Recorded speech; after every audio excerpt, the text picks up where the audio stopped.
Good morning, dear participants.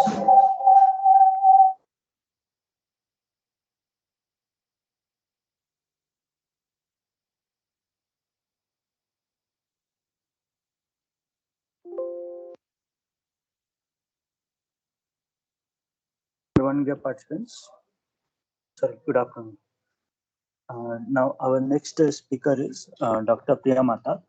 Her topic is digital forensics.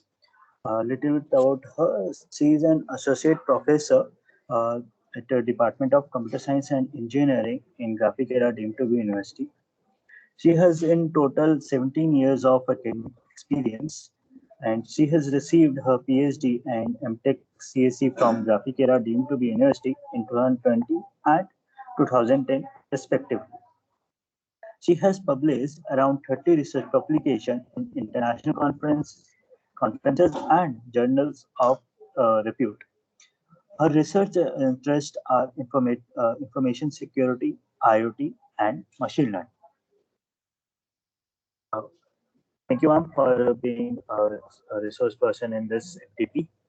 Over to you, ma'am. Good afternoon, participants.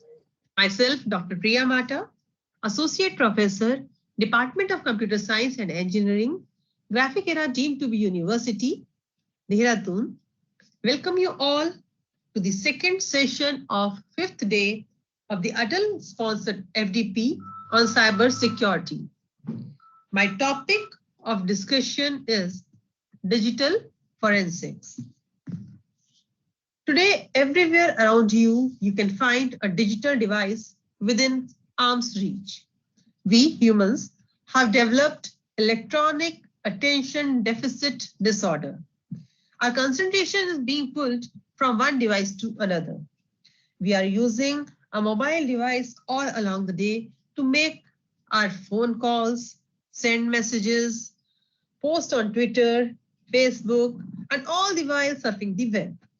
We use a computer to communicate, to pay bills, to order the groceries, or even to watch the television. Most of us also use one or more of the devices like GPS, video game systems, e-readers, MP3 players, digital video recorder, etc. on a daily basis. For better or worse, our lives, our personal data, our private data are recorded on these devices, moment by moment. As a result, we are seeing the rise in crimes, civil litigation cases, and computer security incidents that exploit our data found on these devices.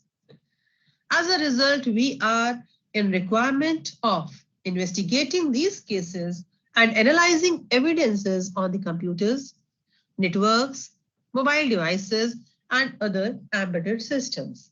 During the past 15 years or so, there has been a growing interest in digital forensics as a part of tertiary courses and as a career path.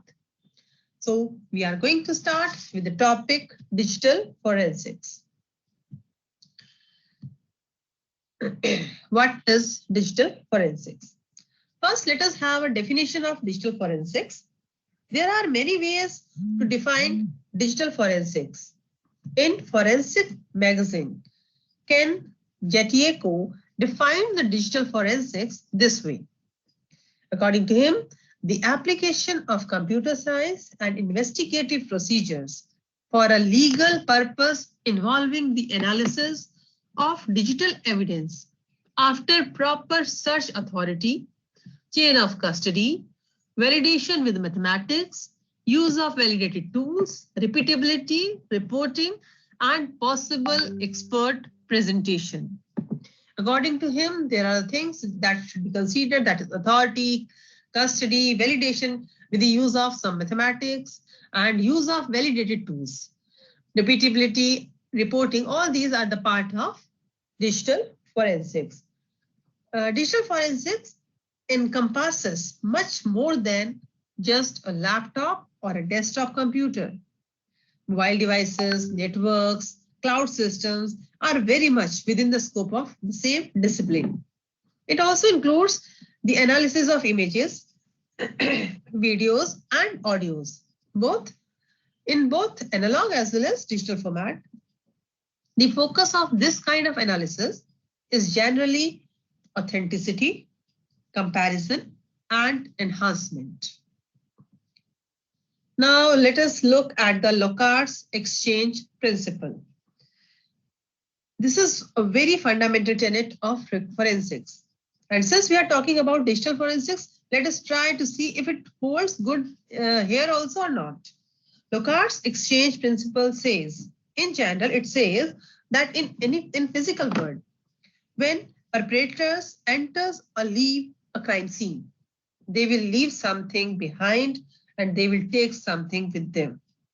For example, in a simple crime, physical crime, fingerprints or DNA traces may be left at the scene, or gunpowder residue from the gunshot may spread onto the attacker's clothes.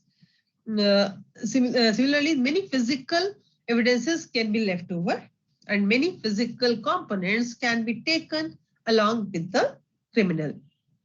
Although circumstantial by nature, these traces help to reconstruct what occurred at the crime scene and may identify those present.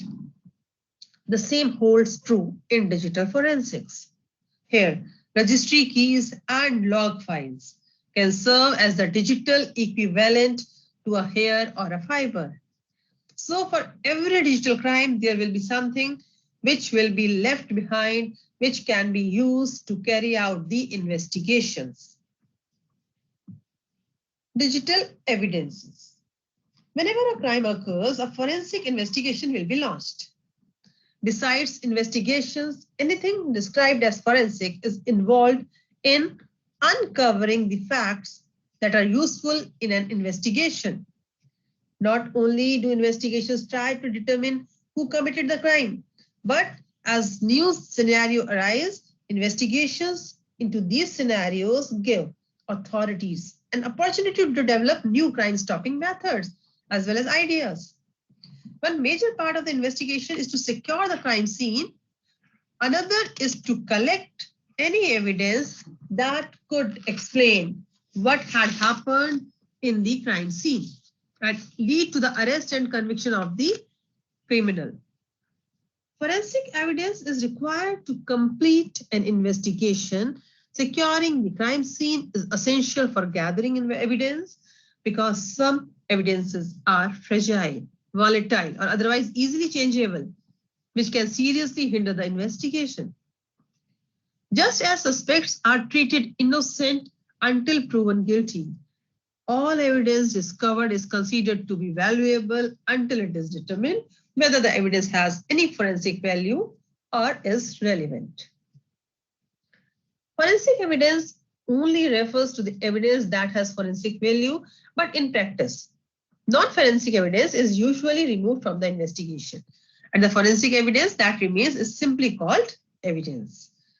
Any information that is stored or transmitted in a machine-readable form and maintains enough integrity and legitimacy to be used in a court of law is referred to as digital evidence, regardless of whether it's a 100-page document, 24-hour video, or a single bit or a single byte that happens to be important to the case somehow. Example includes emails, text files, file metadata, and other information in many other forms. Digital evidence can be found in every digital medium, including a hard drive. It may be a desktop, it may be a laptop, it may be a webcam, it may be a digital camera, or it is your mobile, or it may be a notepad, it may be some hard drive, it may be a smartphone, CD, tablet, GPS devices, and lots more. Digital evidences can be found on a variety of digital media. All these are digital medias, and you can find digital evidence on any of them.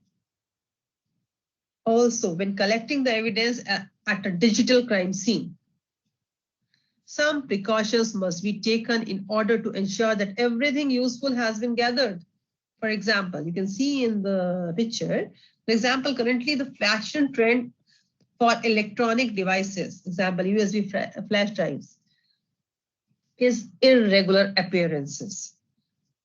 These are some toy-looking USB drives. Many electronics are manufactured with appearances that are different from the traditional appearances, turning into fashionable accessories. Example of such USB drivers are shown in this over here.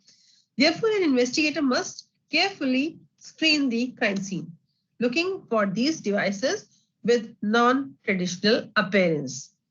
These should not left untouched. We have to take care that the examiner can catch all those things that can contain any kind of digital evidence. Now, let us look at the digital forensic process, the procedures and the techniques.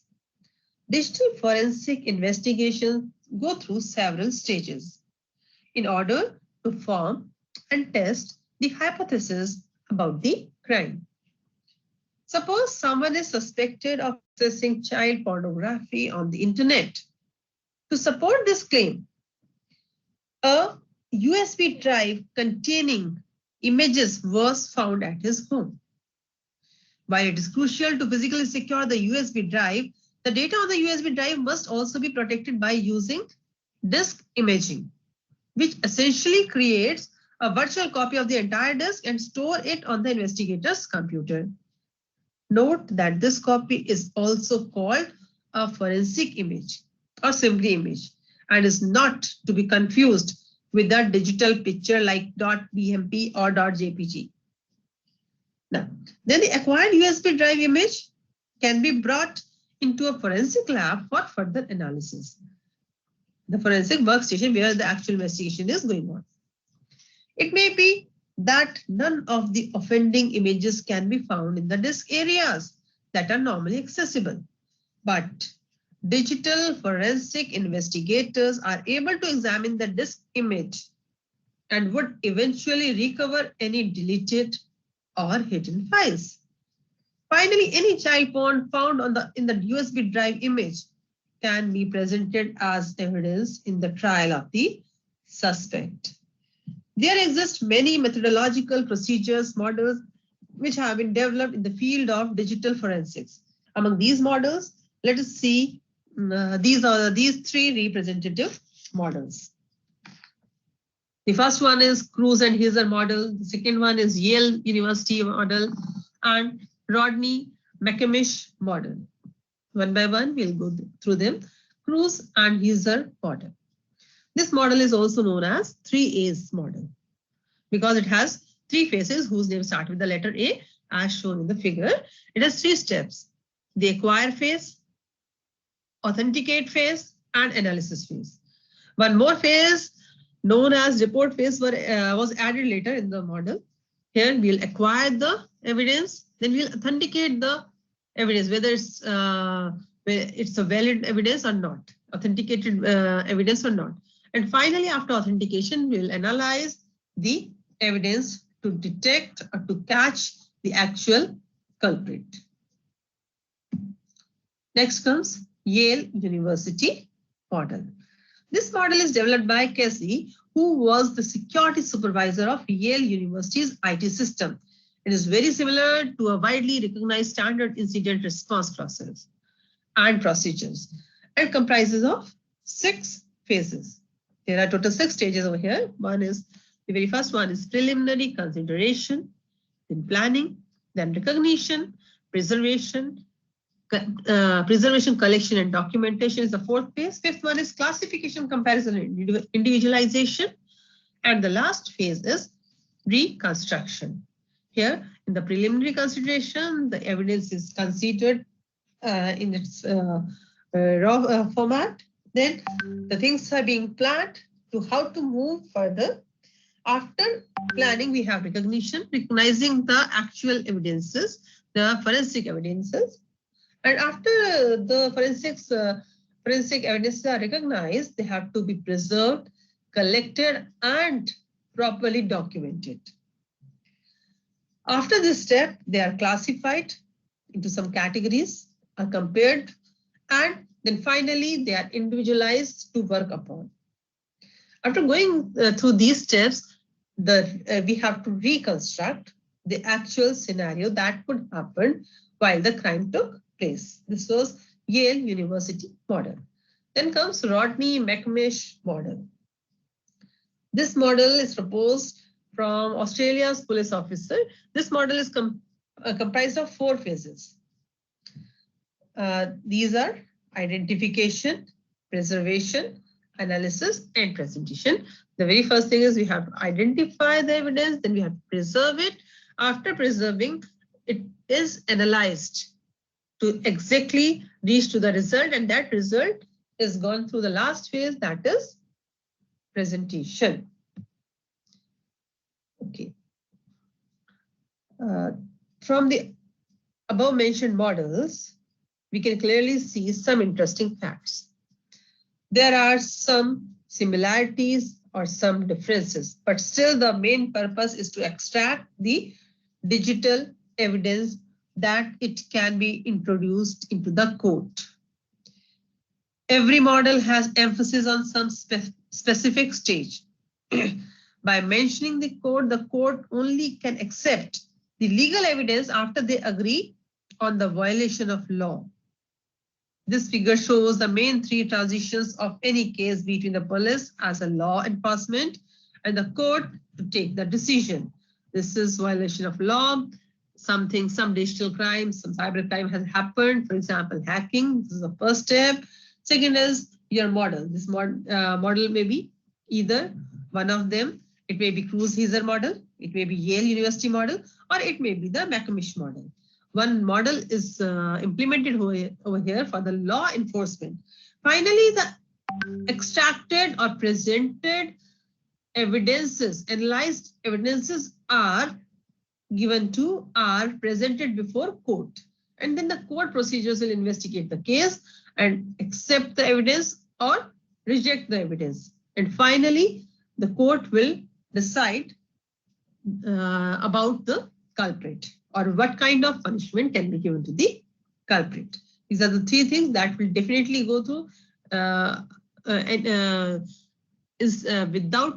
regardless of the thing at which model we are using over here.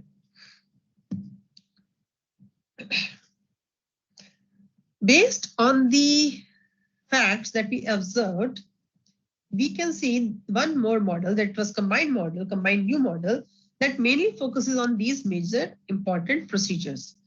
All the 3 methodological models. Here, the main important component of any model that can cover any case starting from the crime scene to the lab until the presentation of the case are included. It contains 6 steps: preparation. Preparation means preparing for the investigation, then collection, going over to the crime scene and collecting the digital evidences. After collecting, preserving them. Preserving them is a very important phase, because if we are not preserving the evidence, it can be altered or modified by some other person. Let's suppose some evidence is on our mobile device, and that mobile device is connected to the network. So, and we know that there are a number of tools that can remotely access our data, our devices. And if it is attached or if it is connected to some network, the evidence on the device can be hampered. After preservation, we have the examination. We have to examine the evidence. After examining, it will be analyzed and the final results, final report will be presented to court. From the above, we can recreate it to 3 main stages. And every stage has some phases which should be completed together at the stage. So we can explain every stage solely. Therefore, a typical digital forensic investigation commonly consists of 3 stages as shown here. Now, we will briefly discuss each phase: preparation stage, collection and preservation, examination, analysis, reconstruction, presentation. Stage 1, stage 2, stage 1 is preparation, then crime scene stage, and finally digital evidence at the lab stage, means the examination workstation. First is preparation stage. Before the examiners go to the crime scene, they should be prepared for this type of crime scene, such as who is the expert of this type of crime, what kind of crime has happened, who can go over there to collect the evidences, what are the appropriate tools for such crime, because there are many types of crime scenes. So every case has its own required and appropriate tools and methods to be used to handle that case. In addition, the examiner should have the legal permission to enter the crime scene. This will come under the preparation. The examiner should know what are the goals of his task. Means in preparation stage, we will search out for the expert who will go to the crime scene. Appropriate tool, which kind of tools he or she is going to use. Get legal permission. Do that person have the legal permission to enter the crime scene or not? After preparation, the second stage is crime scene stage. This stage is having 2 basic phases: collection and preservation. The 2 phases of this stage, which are collection and preservation, are strict set of procedures with guidelines that must be followed.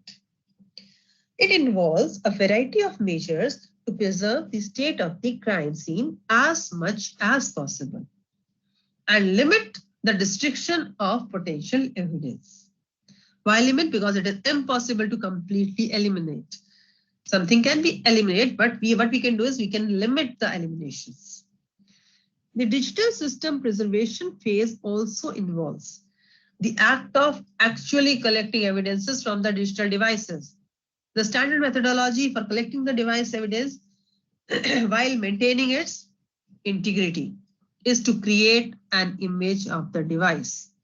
Not only does it this protect the integrity of the original device, which is very important in the code, but it also allows for mistakes to be made on the copy, because it is exactly that, a copy, only a copy. Many of the guidelines in this phase deal strictly with the documentation of an investigator that makes about the actions taken with the image.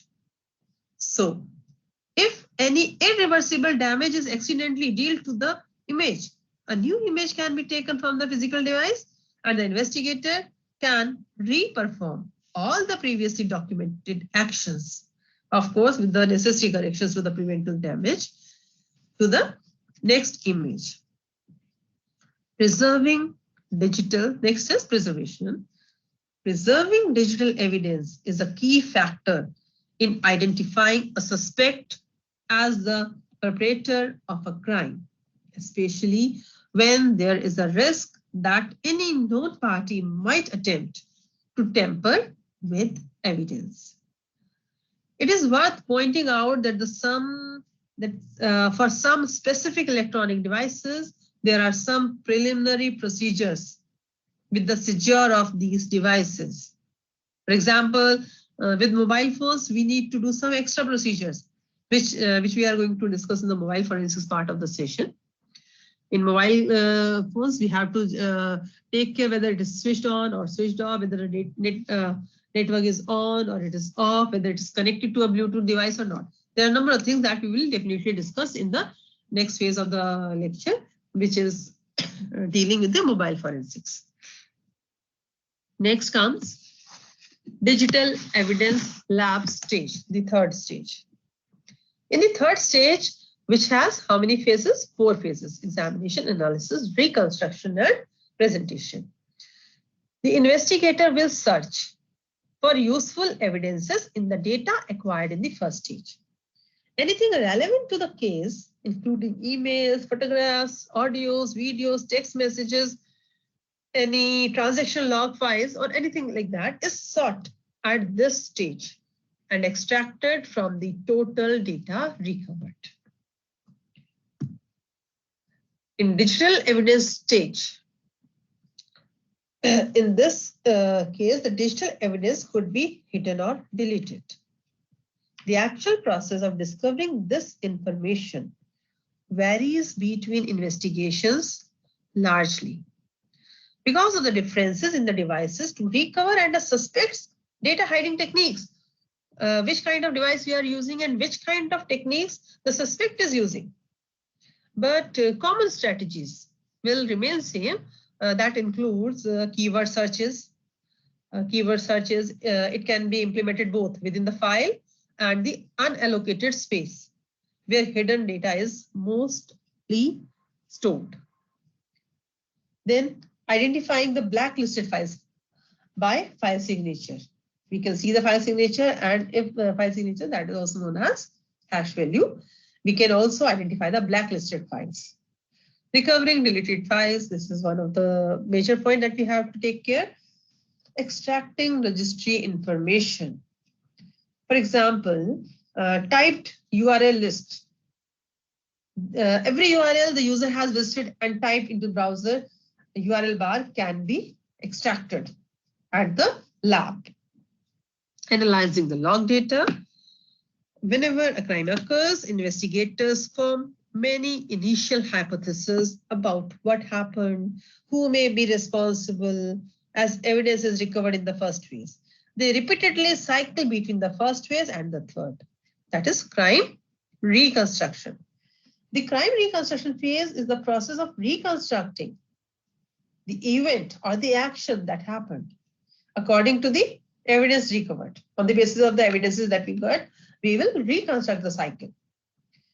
As investigators find more evidences, many incorrect hypotheses will be disproven, while one or at most a few will become more and more plausible and can eventually be proven entirely.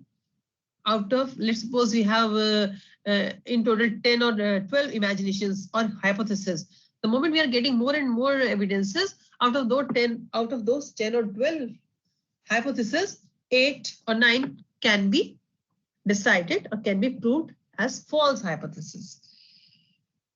Finally, the last phase in this stage, called the presentation phase, is to prepare the reports in order to communicate findings to the appropriate audience. When a forensic investigator is consulted or required to produce a testimony, both judge and jury must be convinced that the investigator's findings are sound. And in most cases, these audience members are not proficient enough in the use of computers to directly understand the implications that digital evidence can have. For this reason, the language used in the report and the way it is written actually play a very important role in the effectiveness of the prosecutor's case. Now, digital investigators often use a variety of techniques to help solving the crimes or uncover the information. There are a number of techniques to help solve the crimes or uncover the information. They are data acquisition, disk volume analysis, data recovery, keyword search, hidden data detection, extraction of Windows registry information, cracking, log file analysis. Now, when we talk about data acquisition. Images of hard disk are usually taken using a Unix-based program called DD, capital DD, capital D, 2 times, or other sophisticated tools, which directly accesses the drive and copies the specified section. This is done to maximize the amount of information that exists about the system. Means we are acquiring the data. Since unallocated disk space and file system metadata may contain information that cannot be copied by traditionally tools.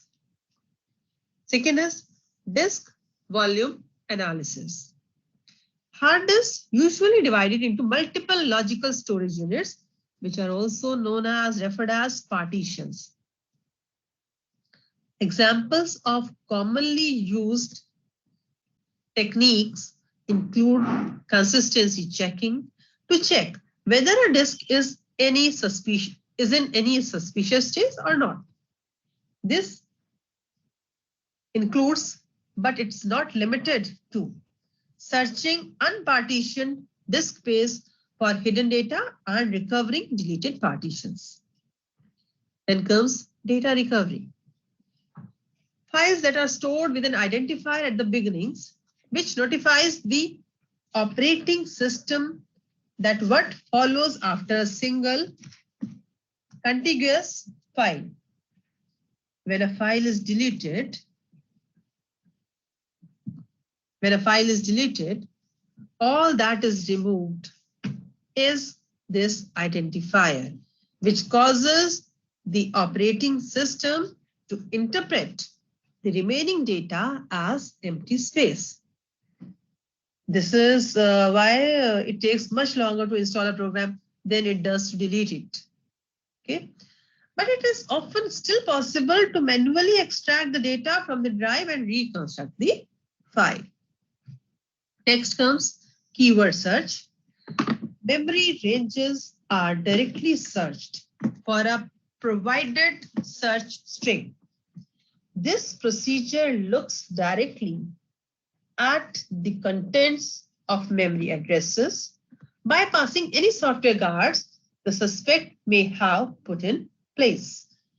Means if the suspect has used some software guards to hide his or her memory addresses, it will not work out.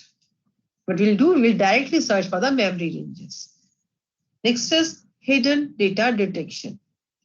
It reveals hidden data, such as secret data using steganography, the content of hidden files, as well as the temporary or swap files used by both the application programs as well as the system program.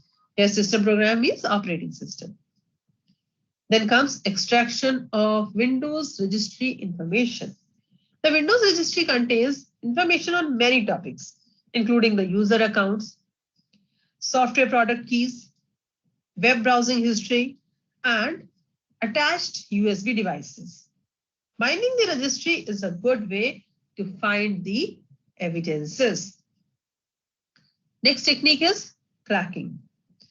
Sometimes files of importance to the investigations are password protected or are encrypted.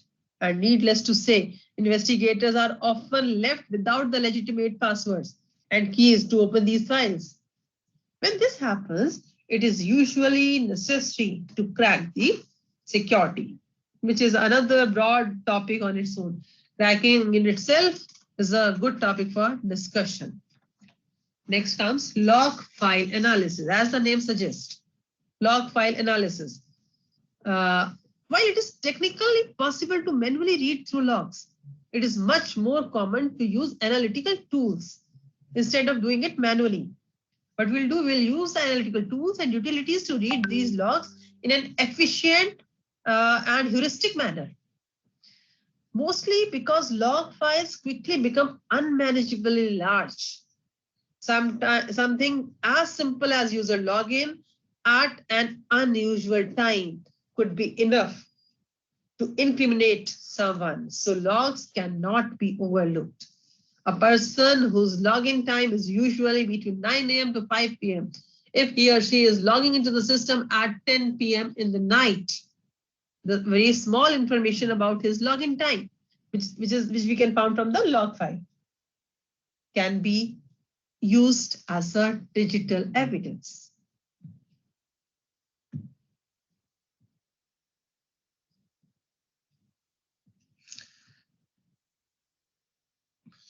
Next technique that we are going to discuss is timeline analysis.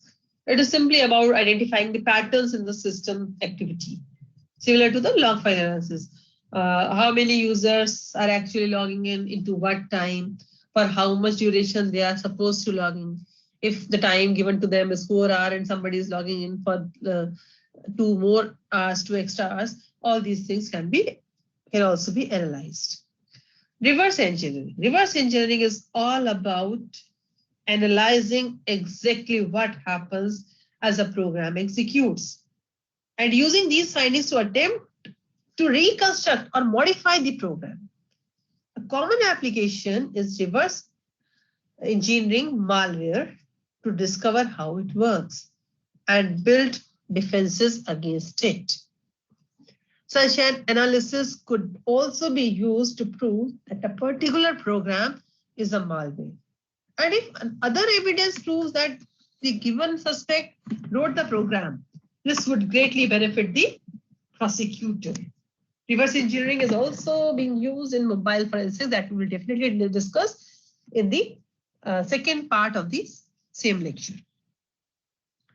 Next is document metadata analysis.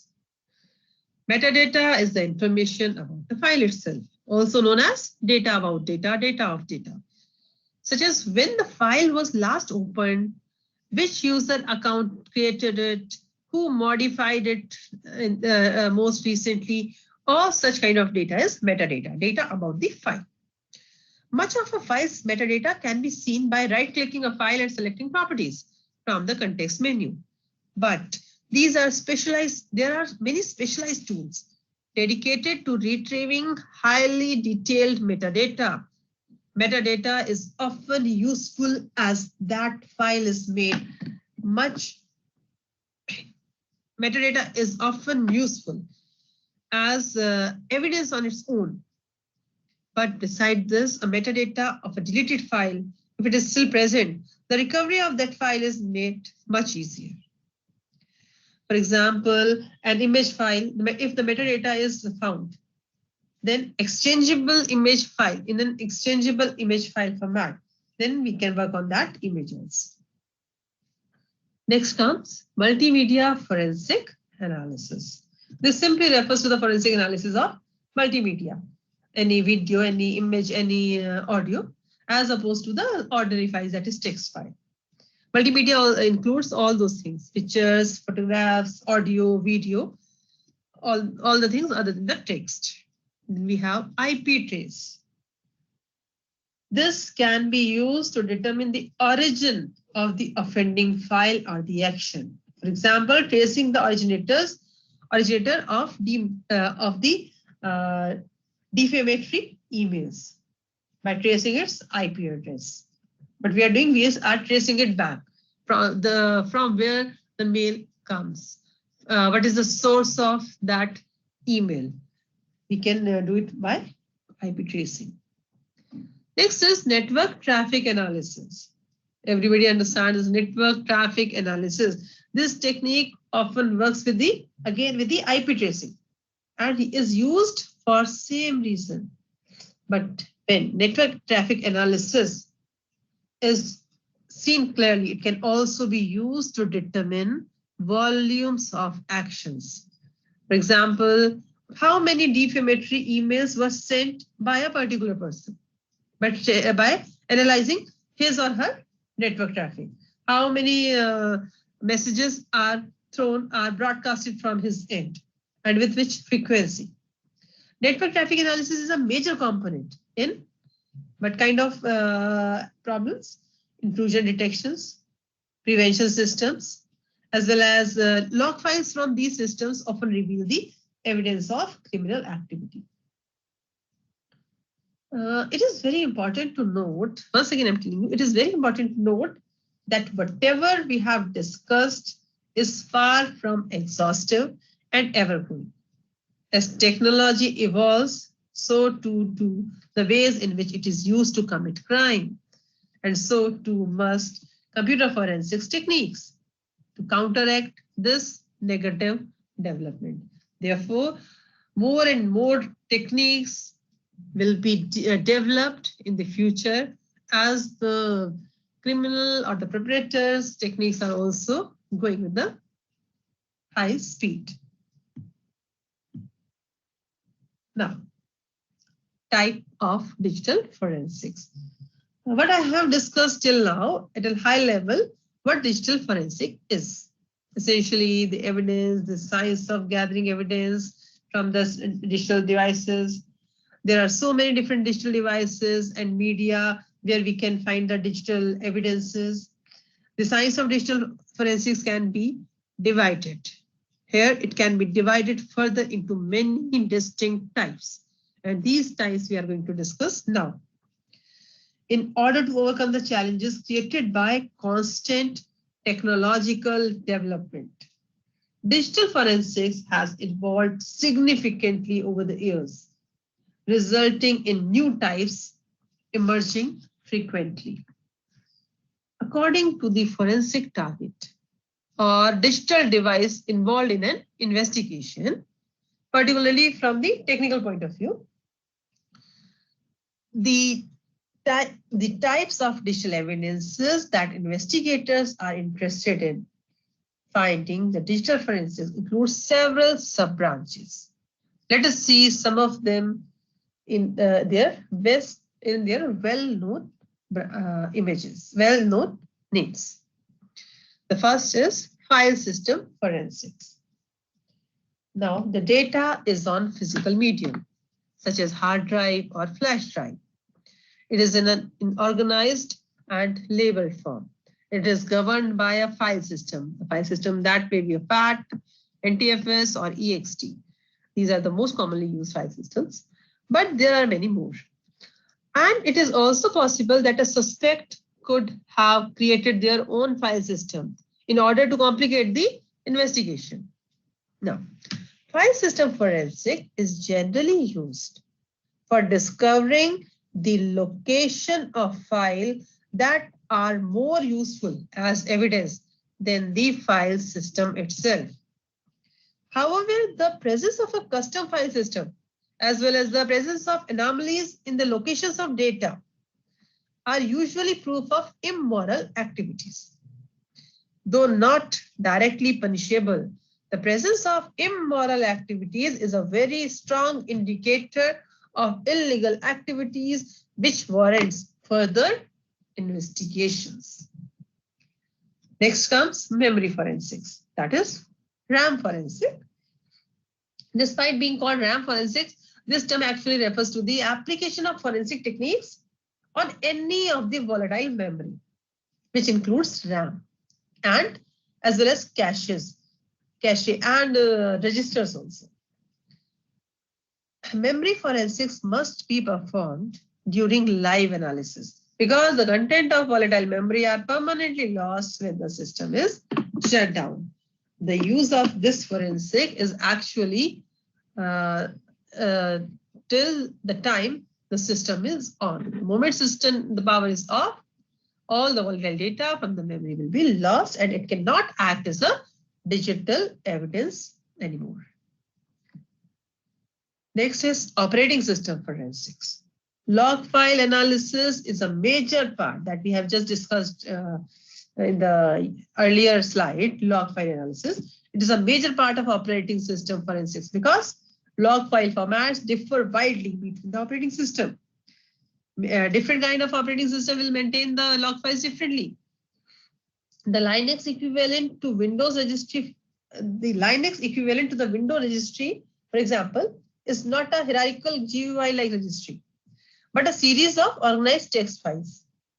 To perform operating system forensics, the investigator must have deep and thorough knowledge of multiple operating systems, as well as the ability to understand the meaning of logs generated by different operating systems. Only then he or she can make use of the log file.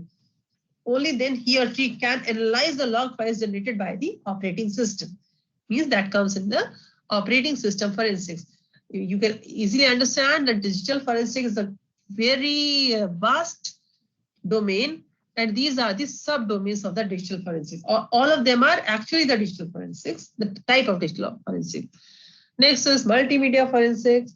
Multimedia forensics refers to the application of digital forensics techniques on files that contain audio or visual data rather than text. It may be a sound recording, audio recording, it may be a music file, it may be a video, or it may be a image or the picture. There are many possible cases with where multimedia files would be useful as evidences. Pirated music files, sound and video recordings of the crimes, and illegal pornographic images all are very good examples of the evidences which we can work upon on the multimedia forensics. Then comes the network forensics. Network forensics, as the name suggests, the application of digital forensic on a network. Here, IP tracing and network traffic monitoring are the major components. IP tracing means its IP address is being traced, and network traffic monitoring means the traffic analysis that we have just discussed. The main objective of network forensic is to look for the evidence of illegal activities that involve a transfer of files or the information.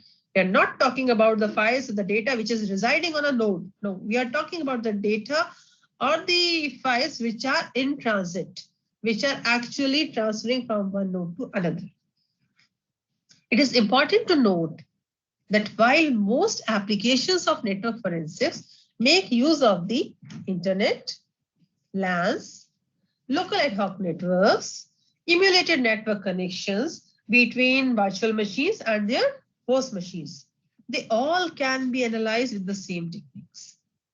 The analysis of social media accounts could be considered a combination of network and multimedia forensics. This is a good example, social media, when we talk about the social media account, because the social media means multimedia is definitely included over there. And because it is social, therefore we are definitely on the social networking site. So it is a combination of social media account forensics is the combination of network forensics as well as multimedia forensics. Next comes database forensic. Databases are understandably full of different type of information. The data can be investigated for its malicious uses or to determine how or whether some legitimate data was stolen or deleted. Sometimes the database itself is a valuable information as well as the relations between the tables in the database can reveal important details of how the crime was actually structured. Next comes malware forensics.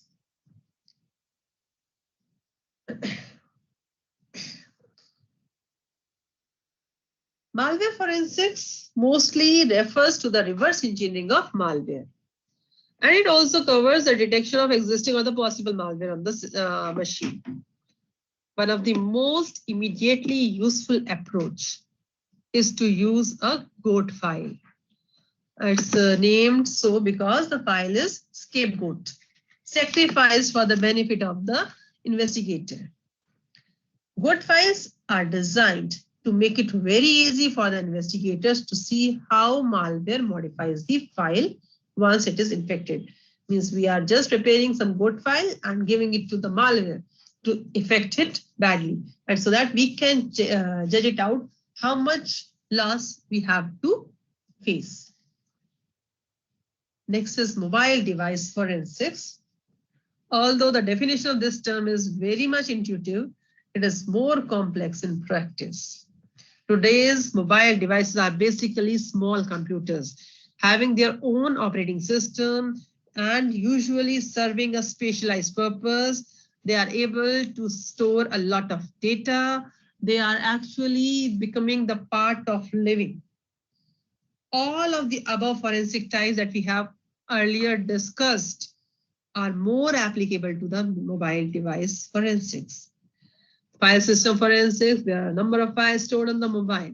It will definitely merge in the mobile forensics. Memory forensic, operating system forensics, everything is there in the mobile device forensics. And participants, we are going to discuss the mobile forensics in the second part of this session. Next one is email forensics. Okay. A lot of information can be found in even the most ordinary email. Malicious people can harvest email addresses, means both the sender as well as receiver, and begin spamming these accounts in the hope of phishing them or propagating malware, or IP addresses can be obtained as a part of their mission. It aids the attacker in visualizing how the network is constructed. Headers containing a plethora of information that is just as useful to a hacker, and these factors are all present even before considering the content of an email. A leakage of such data could have any variety of consequences in the real world. Emails are just as useful to forensic investigators as they can be analyzed to discover details about the sender, his or her motives, and even submitted to the courts as evidence. One example of this is performing the heuristic analysis on the header. Header is essentially email's metadata. Okay, to ensure it conforms to the format specified by the email service provider used to send it. If an email claims to have been sent by Gmail, but its header's set of fields or the ordering is different or containing unexpected information, this is a very strong indication that the email has been falsified. Email forensics in itself is a very good research area. Next comes the firewall forensics. Firewall forensics. Firewall exists to grant or restrict the access based on a set of rules defined by the administrator. They are designed to be a first line of defense against the information theft or the cyber attacks.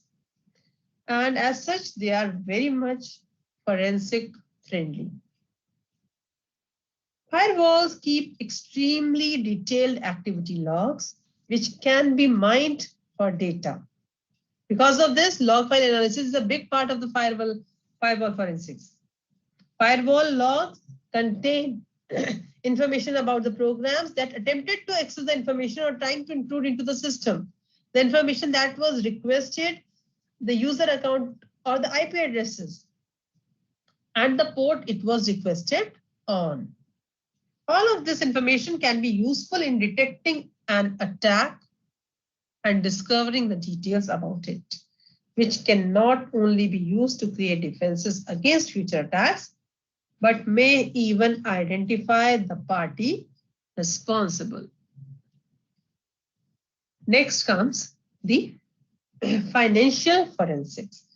Financial criminal activities such as corporate fraud, securities and commodities fraud, healthcare fraud, financial institution fraud, insurance fraud, mass marketing fraud, and money laundering are increasing these days. Today, as digital media is used to store extreme amounts of financial information in multiple and complex systems, it is trending to the fraudulent activities also. It would be a very easy way to frame an investor by modifying a large, legitimate transactions timestamp. For example, inside trading could be used to frame someone. In order to address these kinds of challenges, forensic auditing techniques are constantly evolving and developing. Modern forensic audit employs new methods such as face-to-face interrogations, bank statement reconciliations, scrutiny of all vendor contacts and payments, and many more. In addition to conventional auditing methods, there are a number of other methods which can work on financial forensics. Furthermore, various computer-based data analysis techniques such as data mining techniques are also widely used in the fraud detection. Now comes the hardware and software environment. Okay, first we must remember that before the investigator starts looking in the detail at the digital evidence and the intriguing process of its location, recovery, and analysis, it is helpful for him or her to understand the fundamental of computer devices and how they store the digital information. Doing so will provide a sound basis for understanding the nature of digital evidence and its value to the investigation team. Digital evidence comprises digital information found on a broad range of electronic devices, and it is generally considered by practitioners to consist of only the information held in the digital data format that is useful to the forensic examiner. Why? Because of its value in various legal proceedings. Sources of potential evidence stored on the digital devices include emails, audio, video, electronic documents. It can be a spreadsheet, it can be a database, system logs, files, and file systems. All such information containing the potential evidence is located in files stored on hard drives, memory cards, access control devices such as smart cards, biometric scanners, answering machines, even digital cameras, PDAs, personal digital assistants, electronic organizers, even on the printers, and removable storage devices. Hard disk drive technology. You can see the hard disk drive technology emerged in 1950s and was the predominant form of primary digital storage. The data is saved permanently and persists on the storage device unless later removed or destroyed or lost through some physical deterioration. This type of memory is termed as non-volatile memory. The simple and consistent design of these devices has been very much advantageous to the forensic practitioners using well-established processes such as dead analysis and forensics tools such as write blockers to recover the evidences. Next comes optical media storage device. We all are very much aware of this. CDs, DVDs, Blu-ray discs are the optical storage media that are relatively inexpensive and are capable of read-only bulk storage. These media rely on the physical interference of the light waves reflecting off miniature discs that we know. A laser burner is used to burn the disc surface, which is relatively slow and inconvenient. The disc surface may deteriorate, requiring some form of protection before use. Next comes RAM, random access memory, which is volatile in nature. It is not used for the long-term storage of the data because of the constant refreshing process. Requires a continuous source of electrical power. The instant the device is powered off, powered down, the memory stored in the RAM quickly dissipates. Capturing RAM may be important as it provides details of the most recent use of the device and includes some keyboard activities also. However, capturing the RAM's contents while the device is powered up might result in the practitioner overwriting and many times contaminating the evidences in the RAM. So we have to take care while dealing with the RAM. Then comes solid state drive, SSD, which is a transistor based and is slowly replacing the magnetic hard drives. It is complex and stores the data differently. These devices are very expensive compared with the magnetic drives and typically are available in the size of 250 gigabytes up to 1 terabytes. They have generally been regarded as fast but with a shorter lifespan than the magnetic devices. SSDs typically store the data in 512 kilobyte blocks, subdivided into pages, composed of large arrays of NAND transistors. So these things must be known to the examiner to extract the data actually. The network stored data, yes, this is again another area of storage. In the case of data stored on the computer network servers, access may be provided by connecting a device to the network and the practitioner being provided with the authentication details. Only then he or she can actually access the data stored on the network. Less common is for external connections to the network to be used to access and image data sets for later analysis.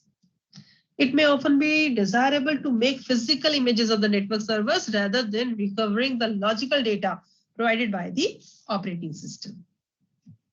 Next comes the cloud. Whenever the storage comes into the scene, the cloud has to be in the scene. Internet-based computing that shares resources and information has become a popular network feature used by individuals, organizations, government agencies, commonly referred to as cloud, which is becoming very popular these days. It is used for online communications and to store large amount of data. Much of it of a private or a confidential nature. Acquiring evidence from the cloud is different and more challenging than recovering the data from a network because the data is stored on a device distinct from a device used to recover the data.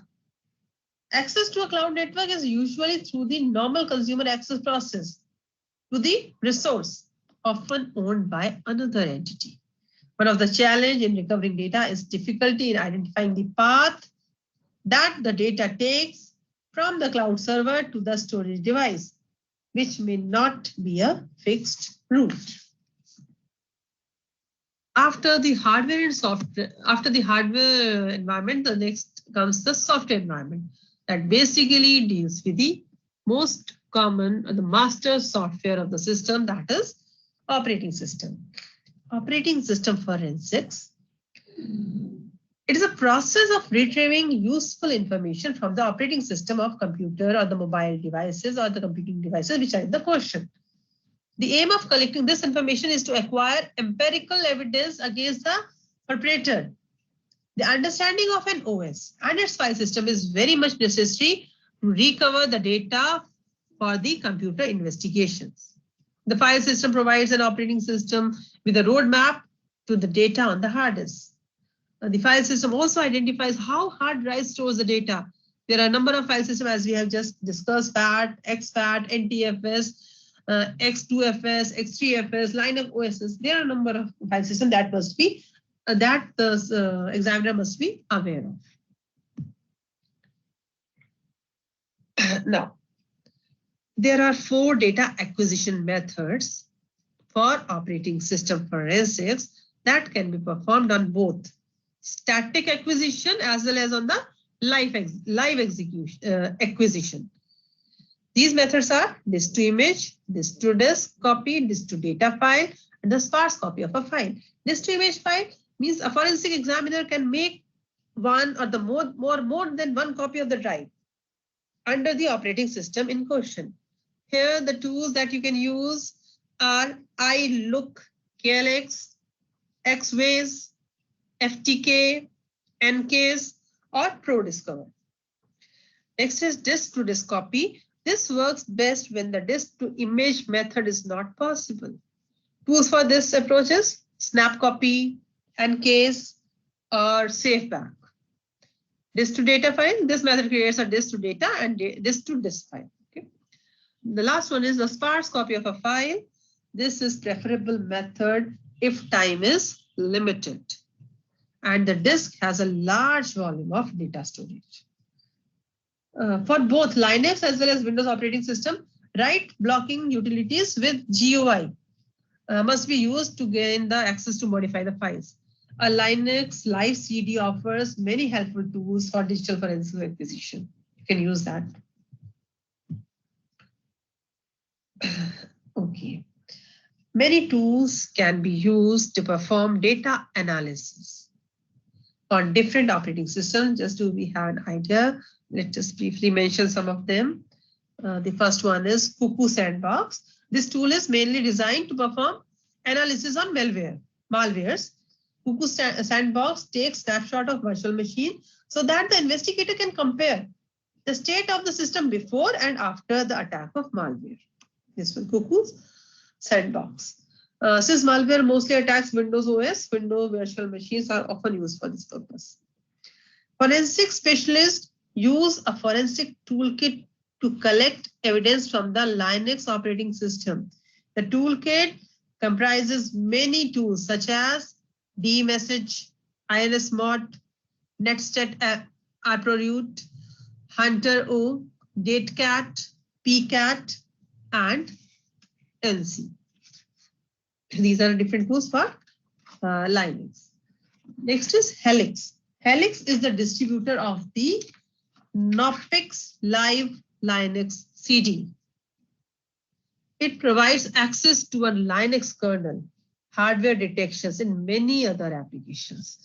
Okay, Helix CD also offers some tools for the window forensics, such as asterisk logger, registry viewer, screen capture, file recovery, and many more. MD5 generator, command shell, security reports, Mozilla cookies viewer. There are a number of them. Next comes X-Way Forensics. X-Way Forensics offers a forensic work environment for some remarkable features, such as, what are those features? Disk imaging and cloning, including DOS. Compatible with UDF, CDF, ext2, ext3. It helps to view and dump the virtual memory of running process. It gathers interpartition space. It has the mass hash calculations per file. It ensures data authenticity with write protection features also. Automated files, signature check, and much more is offered by X-Ways Forensics. I am going to show you the snapshot. This is a snapshot of X-Way Forensics. It's a very nice tool for the forensic analysis. Another important data in digital forensics is metadata. The simple definition of metadata is that the data that describes the other data. Data about data, data of data. Metadata is the information stored in the document, but not visible by just looking at a file or a sort of electronic fingerprint that automatically adds to the identifying features or the characteristics of a file. Type of metadata is time and date of creation, program or process used for the creation, purpose of the data, creator or author of the data, location of the device, technical standard use, size of file, data quality, source of the data, modifications of programs used to modify the file. These are the different kinds of metadata. From metadata, it is possible to put together a great deal of valuable information about what a user may have been up to with their device usage. Take this simple example. One of the telltale signs often seen in the trade secret theft cases is the mass copying of files from a company computer to some other device. Most often a thumb drive these days. An investigator examined a computer used by an employee suspected of a trade secret theft. On the employee's last day of the work, he came in early at 6 a.m. The computer metadata last access showed that at 6:10 a.m., all of the files in the directory structure containing all the company's business and client records were accessed within a 4-minute time frame. All these things are metadata. They are not the actual data of the file. At what time person came, for how much time he accessed the data, and the amount of data. All the files have been accessed. The number and the size of files were such that the time intervals were consistent with the amount of time that would have been necessary to copy those files to a thumb drive. This is not proof of a copy process, but it is very strong indicator of a mass copy process. In this case, other evidences locked down the full picture An analysis of the computer's operating system found log data that shows a thumb drive was connected. It was attached to the machine at 5 a.m. And it was discovered later that the employee used his company credit card the day before to purchase a thumb drive from the local office supply store. Another wealth of information can be found in the internal metadata. So metadata is a very important part of forensic investigations. The metadata is the information stored within the file itself. The most common files here are like Word documents, Excel spreadsheets. Then there is the whole world of metadata found in an image as well as photo like JPEGs. This metadata will vary depending on the file types. Some of this may be pretty well understood by many users. Means a forensic examination might also show the things like the network storage location, the file was saved to, when it was created, or what make and model printer was set up on the computer when the document was created. So metadata act as a very important part or the component of the forensic analysis. That completes the first part of my session. That was all about digital forensics, its types, the digital evidences, the hardware as well as software environments, some tools we have discussed. I have named you some tools for the analysis and the examination. After this, the next session or the second part of this session is all about mobile forensics. Thanks for listening with patience. Thanks, participants. We will be joining after 5 minutes.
Dear participants, good afternoon again. Now we are starting with one of the major or important part of digital forensics. We have discussed earlier that there are a number of types of digital forensics, out of which we are focusing on mobile forensics. We already know that the digital forensics is a branch of forensic science focusing on the recovery and investigation of raw data residing in electronic or digital devices. While mobile forensics is a branch of digital forensics related to the recovery of digital evidence from the mobile devices. The main principle for a sound forensic examination of digital evidence is that the original evidence must not be modified. Now, why mobile devices? First, let us understand why we are specifically interested in mobile phones. Mobile phones or cell phones have become quite ubiquitous across the world. As we can see, in 2021, the number of mobile devices operating worldwide stood at almost 15 billion. And the number of mobile devices is expected to reach 18.22 billion by 2025. Majority of people are having these cell phones or the mobile phones today. And these cell phones or the mobile phones are like small computers that can store a good amount of, a very huge amount of data. Many households no longer have laptops or desktops, and hence these cell phones have become a part of their living. We carry our mobiles everywhere, and so do the people who are involved in crimes. As such, these mobile phones have become a vital aspect in forensics, as they may be the key to lots of evidence. Now, let us look at some of the crimes which can be committed using a mobile phone. The first one is economic and financial crime. You must have heard of many financial frauds either happen to your neighbors, relatives, or friends. The fraudulent person calls you and asks you a number visible on your screen. And what we do? Unknowingly, we tell that number to him, making him success in his intentions. And within minutes or seconds, your cash is no more your cash. Your money does not belong to you. Wishing. It is the basic tool resorted to for committing the financial crimes using the mobile phone. Online shopping and online transactions are now done mainly through the mobile phones, which make people easy prey to the cyber crime of wishing. These thefts are generally identified thefts in nature relating to the credit numbers or other secret information or the credentials. Wishing is a fraudulent practice of making phone calls or leaving the voice messages purporting to be from some reputable companies in order to induce the individuals to reveal their personal information like bank details, credentials, credit card numbers. Okay, next is narcotics and drugs. Drug dealing these days also involves mobile devices. You all must be aware of the cases involving famous film industry people getting stuck into the cases via their mobile devices. Harassment and stalking are two well-known crimes that involve mobile devices. Then comes terrorist activities. While talking about terrorist activities, we all are aware of the fact that there are some states in the country where you are not allowed to use mobile phones with prepaid connections. Only postpaid connections are allowed and available over there. Why? Because it is quite easy to trace postpaid connections data and the call register than tracing same for a prepaid connections. And therefore, in some states where the terrorist activities are at higher rate, these kind of decisions have been taken.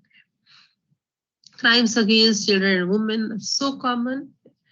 Every day we can hear a number of cases in which some crime has occurred against small children, and women. Then comes intelligence gathering by enemy nations. What is the purpose of intelligence gathering? Intelligence gathering plays a major role in today's warfare as intelligence providers with knowledge about what the enemy may be doing or is doing to do in the future. Intelligence can be about enemy weapons, troop strength, troop movement activity, and future operational plans. Other than this, what kind of bulk messages related to some political parties, some religions, or a community are being floated among the masses? Then comes blue bugging. It is basically attacking the mobile phone via Bluetooth. The blue bugging mechanism gives an absolute access to our images, files, and videos when we expose our device for transferring the data via Bluetooth. The nature of this hacking mechanism is such that the victim is unaware of his files and data being exposed to the hackers, even when the Bluetooth is later on turned off. Participants, this word is blue bugging. It's misspelled over here. This is BLUEBUGGIN, but blue bugging. Next comes smishing, the short message service, SMS, which we often resort to on our mobile phones for communication. It can often pose a threat to the secretive information which we share using the medium. This information can therefore be misused later on by hackers against us, thereby posing a threat to our security and also to the people with whom we are communicating, as it involves access to the information which were meant to be secretive or meant only for them, not for all.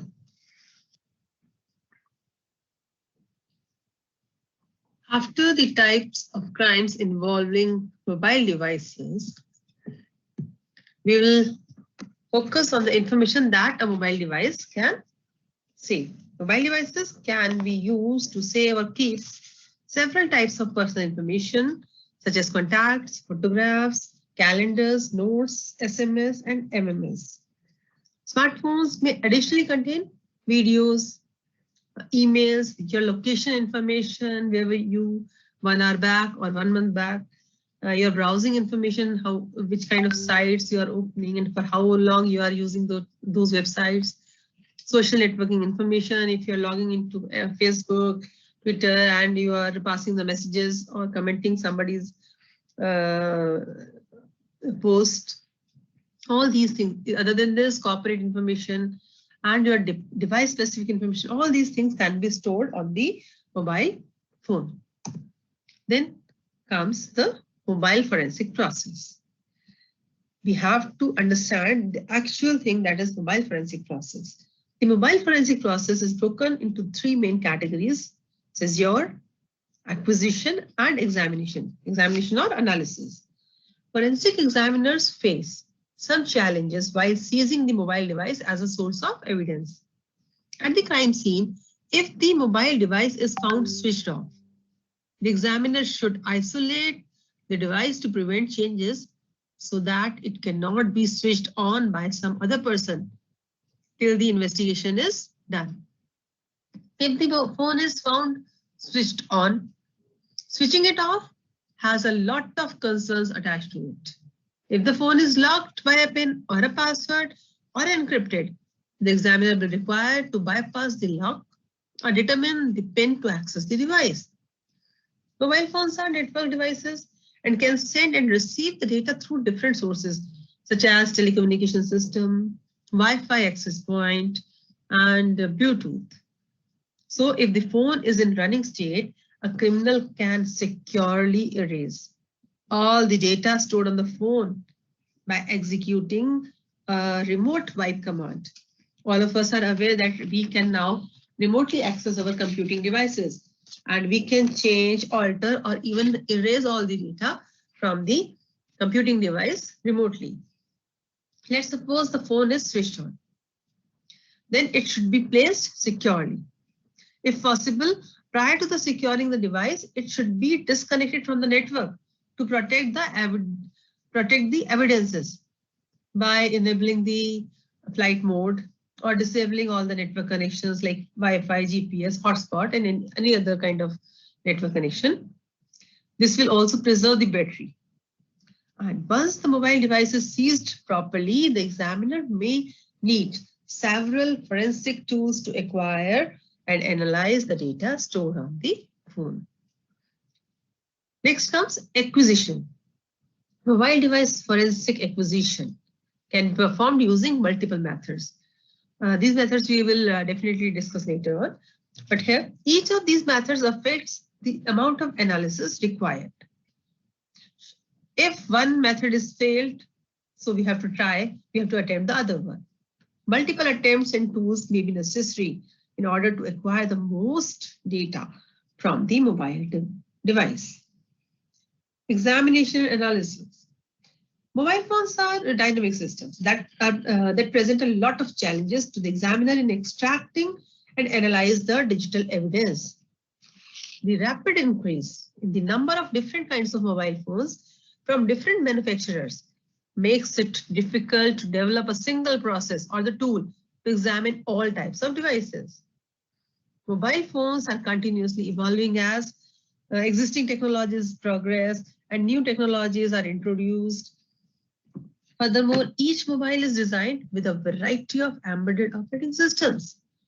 Hence, a special knowledge and skill set are required from forensic experts to acquire and analyze the devices. Mobile phone evidence extraction process. Evidence extraction and forensic examination of each mobile device may differ. However, following a consistent examination process will assist the forensic examiner to ensure that the evidence extracted from each phone is well documented and that the results are repeatable and defendable. There is no well-established standard process for mobile forensics.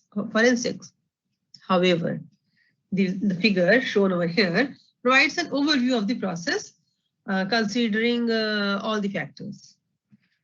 All methods used when extracting the data from mobile devices should be tested, validated, and well documented. These are the steps: intake, identification, preparation, isolation, processing, verification, documentation and reporting, presentation and archiving.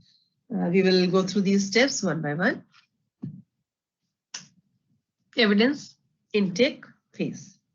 The evidence intake phase is the starting phase that entails the request forms and paperwork to document ownership information and the type of incident the mobile device was involved in. It outlines the type of data or information the requester is seeking about. Developing specific objectives for each examination is the critical part of this phase. It actually clarifies the examiner's goal, what he has to finally achieve. Next is identification phase. The forensic examiner should identify the following details for every examination of a mobile device. These are legal authority, goals of the. Okay, first we'll discuss the legal authority. It is important for the forensic examiner to determine and document what legal authority exists for the acquisition and examination of the device, as well as any limitation placed on the media prior to the examination of the device. You cannot directly start and doing examination of a device. You should have the legal authority for that. Next is the goals of the examination. The examiner will identify how in-depth the examination needs to be based upon the data requested.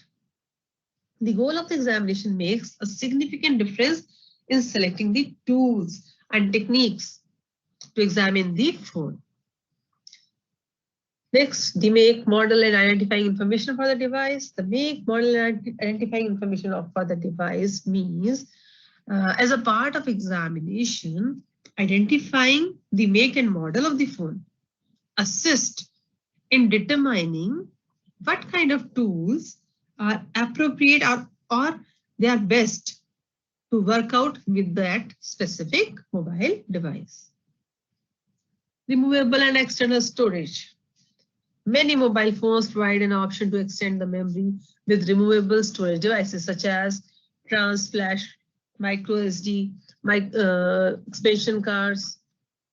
In such cases, when a card is found in a mobile phone that is submitted for the examination, the card should be removed and processed using the traditional digital forensic techniques.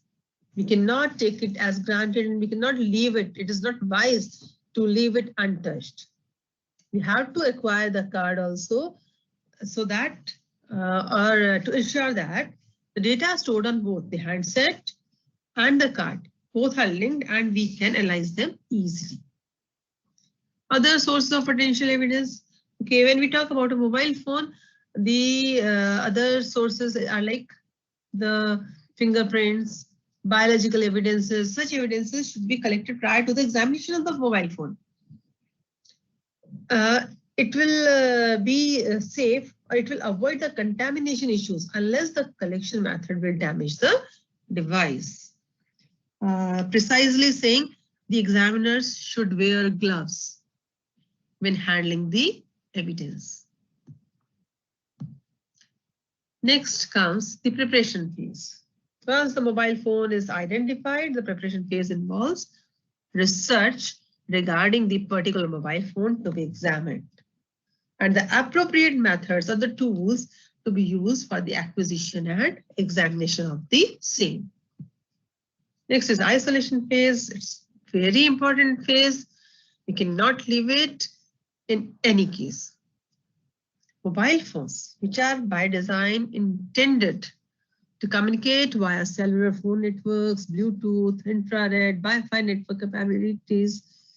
When the phone is connected to a network, new data is added to the phone through incoming calls or the messages, text, or the application data, which can modify the evidence on the phone by either overwriting it or by shifting it or in some manner. So complete destruction of the data is also possible through remote access or the remote wiping commands, as we have just discussed earlier. For the same reason, isolation of the device from the communication sources is very important prior to the acquisition and examination of the device. Isolation of the phone can be accomplished via various methods, like by putting it in the flight mode or disconnecting it from the network, and another way is to use the Faraday bags. You must have heard about Faraday bags. Faraday bags are those bags that block the radio signals to and from the phone. It simply isolates the phone from the outside world. Now, the processing phase. Once the phone has been isolated from the communication network, the actual processing begins. The phone should be acquired using a tested method that is repeatable and is as forensically sound as possible. Now, once our tested method is selected, we talk about the physical acquisition. Physical acquisition is the preferred mode as it extracts the raw memory data and device, which is commonly powered off during the acquisition process. On most devices, the least amount of changes occur to the device during physical acquisition. Next comes the verification phase. After processing the phone, the examiner needs to verify the accuracy of the data extracted from the phone to ensure that the data is not modified. The verification of the extracted data can be accomplished via several ways, like comparing the extracted data to the handset data. Check if the data extracted from the device matches the data displayed by the device. The data extracted can be compared to the device itself or the logical report, whichever is preferred. And remember, handling the original device may make changes to the device to the only evidence, that is, device itself. The other way out is using multiple tools and comparing the results. Simply, if we are having multiple tools that can extract our data, just extract the data using multiple tools and compare them to ensure the accuracy. Using hash values, it is basically related to image files. All the image files should be hashed after the acquisition to ensure data remains unchanged. If the file system extraction is supported, the examiner extracts the file system and then computes hashes for extracted files.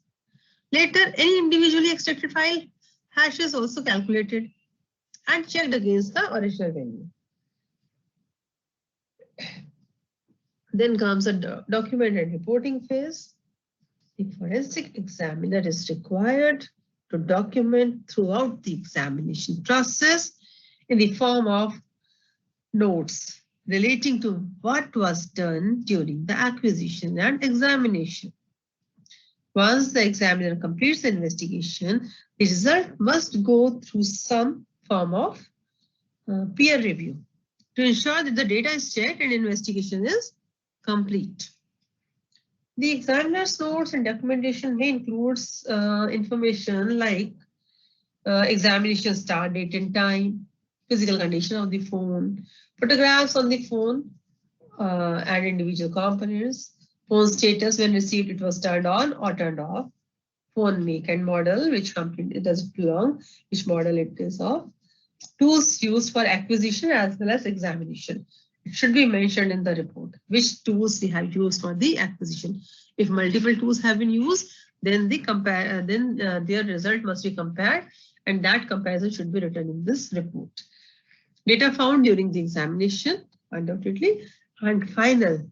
This we cannot avoid, that is notes from the peer review that will decide whether the investigation is accurate or not, whether the examination is yet completed or not.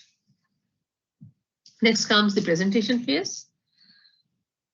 Throughout the investigations, it is very important to make sure that the information extracted and documented from a mobile device can be clearly presented to any other examiner or to a court, means creating a forensic report of data extracted from the mobile device during the acquisition and analysis is very important. This may include the data in both paper and electronic format.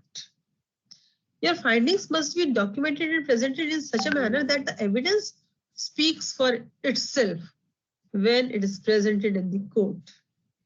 The findings should be so much clear, concise, and repeatable. Like time and link analysis, features offered by many commercial mobile forensics tools can also aid in the reporting and explaining the findings. Finally, what we should understand that the presentation of the extracted data should be very much clear so that it can be easily handled by the next phase. Next is archiving phase. Preserving the data extracted from the mobile phone is an important part of the overall process. Why?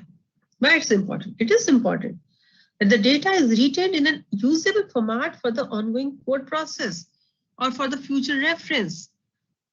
It should be that current evidence files should not be corrupt, and it should be maintained for record keeping requirements. As all of us are aware of the fact that court cases may continue for a longer time, for many years, before the final judgment is arrived at. And most jurisdictions require that data be retained for long periods of time for the purpose of appeals.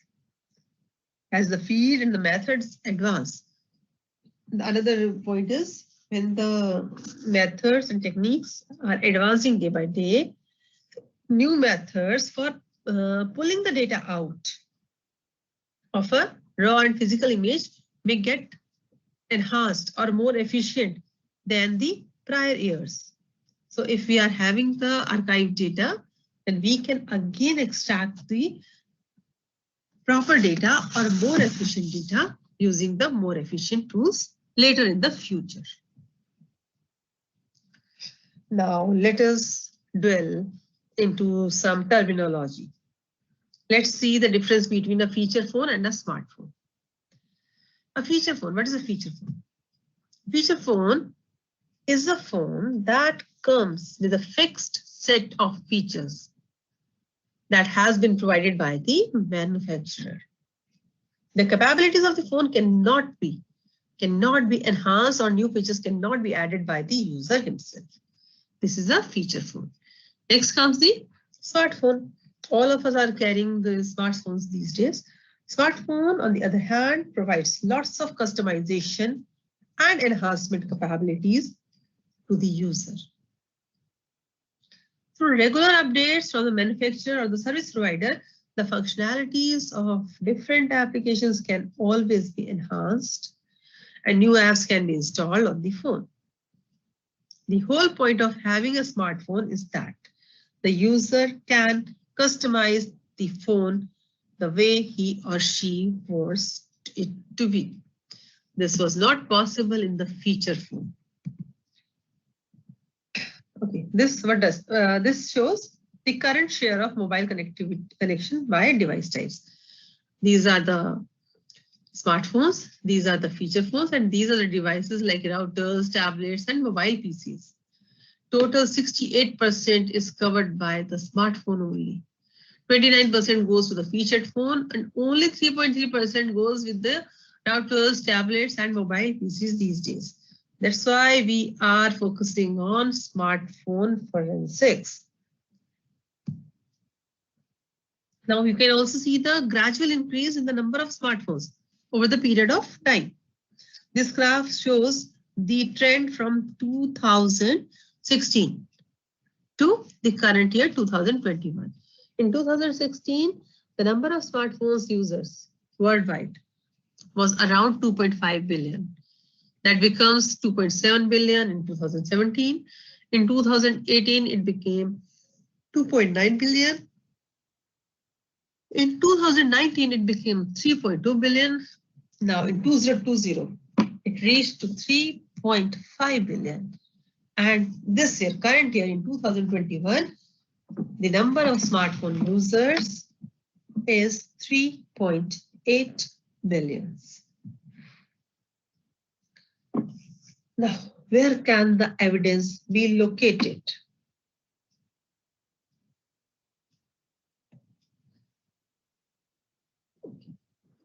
So the first kind of real forensic thing we are going to talk about is where can evidence be located. When we are talking about the mobile devices, we are talking about three things: handset itself, the SIM card, and the memory card. It is possible that we might find the same type of data in more than one location. We can find the data on mobile handset. We can find it on SIM, and we can find it on mobile cards. But it might be the case that the same data set is present on two or more than two areas. But it does not mean that we can ignore the data which is stored at one place. We are not checking it on the other place. We have to be very much clear about the fact that we have to repeatedly check the data at each and every location. Only then we can reach to the proper digital forensic evidences. Now comes how to retrieve the maximum data. Where the data is found, that is on SIM, handset, and memory card. Okay, you can see over here that I have mentioned a Venn diagram over here. That is a little Venn diagram over here to exactly show the intersection of two or more than two areas. Now, how to retrieve the maximum data. For retrieval of the maximum data, it is recommended that every area should be independently examined. At this point, we need to also ask the question that whether data related to the mobile device is available elsewhere also. Yes, obvious answer is yes. The data can be stored Where? On SIM, on memory card, on the mobile handset. But other than this, it can be stored on the cloud storage. People usually sync our data on periodical basis. So our data is also somewhere else, is cloud storage. Now we are talking about these three things one by one. The very first thing is SIM, that is SIM card, subscriber identity module. One main thing to note here is that a SIM card is mandatory. In GSM network, you cannot use the services of a telecommunication provider in the GSM network without a SIM card. The SIM card in itself is a smart card that consists of a processor and a little amount of storage, around 256 kilobytes. This amount of memory is next to nothing. But the SIM card does not need to store a whole of the lot data anyway. The SIM card contains some of the things like ICCID or IMSI. ICCID is individual card identifier and IMSI is individual subscriber's identity. These two things are very important from any investigation point of view. So these things can be retrieved properly. One thing, okay. If you want to know about the GSM network, you can go to this site www.3gpp.org. Now, next is the size of SIM cards. How the size is getting varied or getting smaller and smaller. The first SIM card, which is referred to as mini SIM, came in 1996, and this is what we call the standard SIM size. Then we saw the second one, micro SIM, that came into being in 2003. Next one is nano SIM that arrived in 2012. 2012 was a year which came out specifically for the smartphone market. Then comes eSIM 2016. This is the smallest eSIM, means embedded SIM, which is not a plastic card that can be removed, but it is actually a non-removable chip inside the smartphone that supports the network carriers, and it is virtually embedded in the handset. After the SIM card, we come to the memory cards. Memory cards, there are some features, they are different, they are found in different physical formats. They can be MMC, microSD, memory stick, M2, etc. And remember, not all memory cards are SD cards. Their memory size can reach up to 1 terabyte. Currently, it is available. Next is types of information. So, what types of information can we get from the memory cards? Probably the most common data are media files, which are like images, audios, videos, documents. And apart from these, we have seen some over the last few years that the things like smartphone apps and databases are also being stored on the memory card. The bottom line is that the memory card can contain any type of data, and it depends how the user has been using it. About the headset, it's very obvious. We have a huge array of different handsets available in the market these days, and every now and then we find a new handset coming with some or other new features. What we might find on handset, a lot of things. This slides list a few. A lot of things we can find on the handset itself. Now, these categories like headers, we can have a lot of subcategories under these headers. Like we have calls, contacts, SMS, media message, audio, video recording. These are the basic things.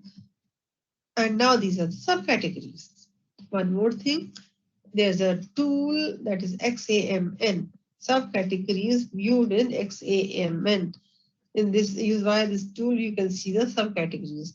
The first category is filter and media, and here 14 audio files are there, 761 pictures are there, 12 videos are there. Here is the case with the other one.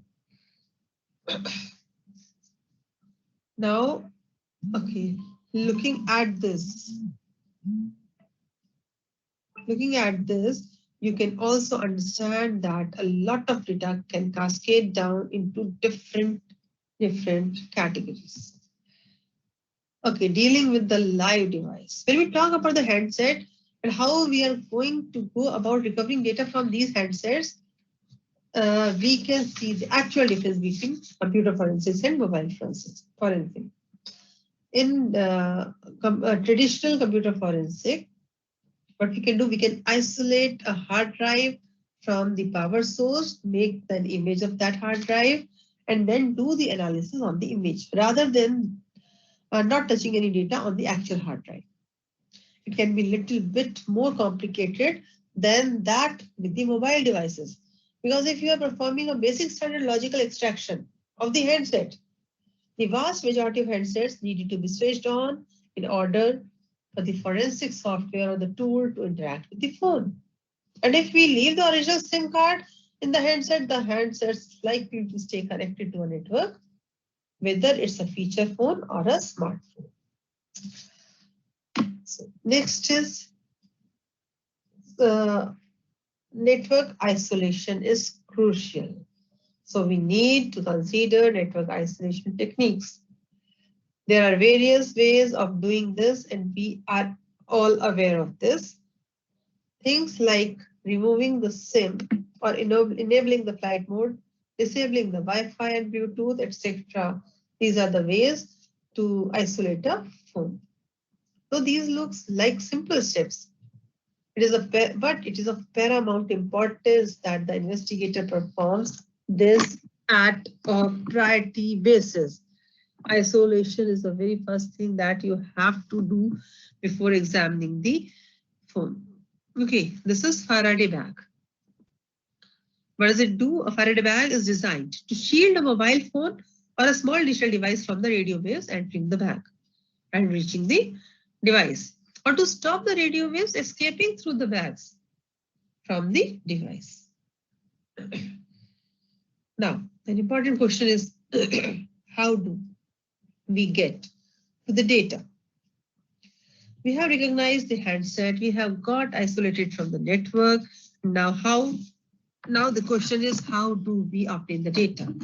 Well, it depends on different methods. Like some people can use a cable to get the data, which is fast and secure. Then we can go for Bluetooth, which is quite slower than the cable.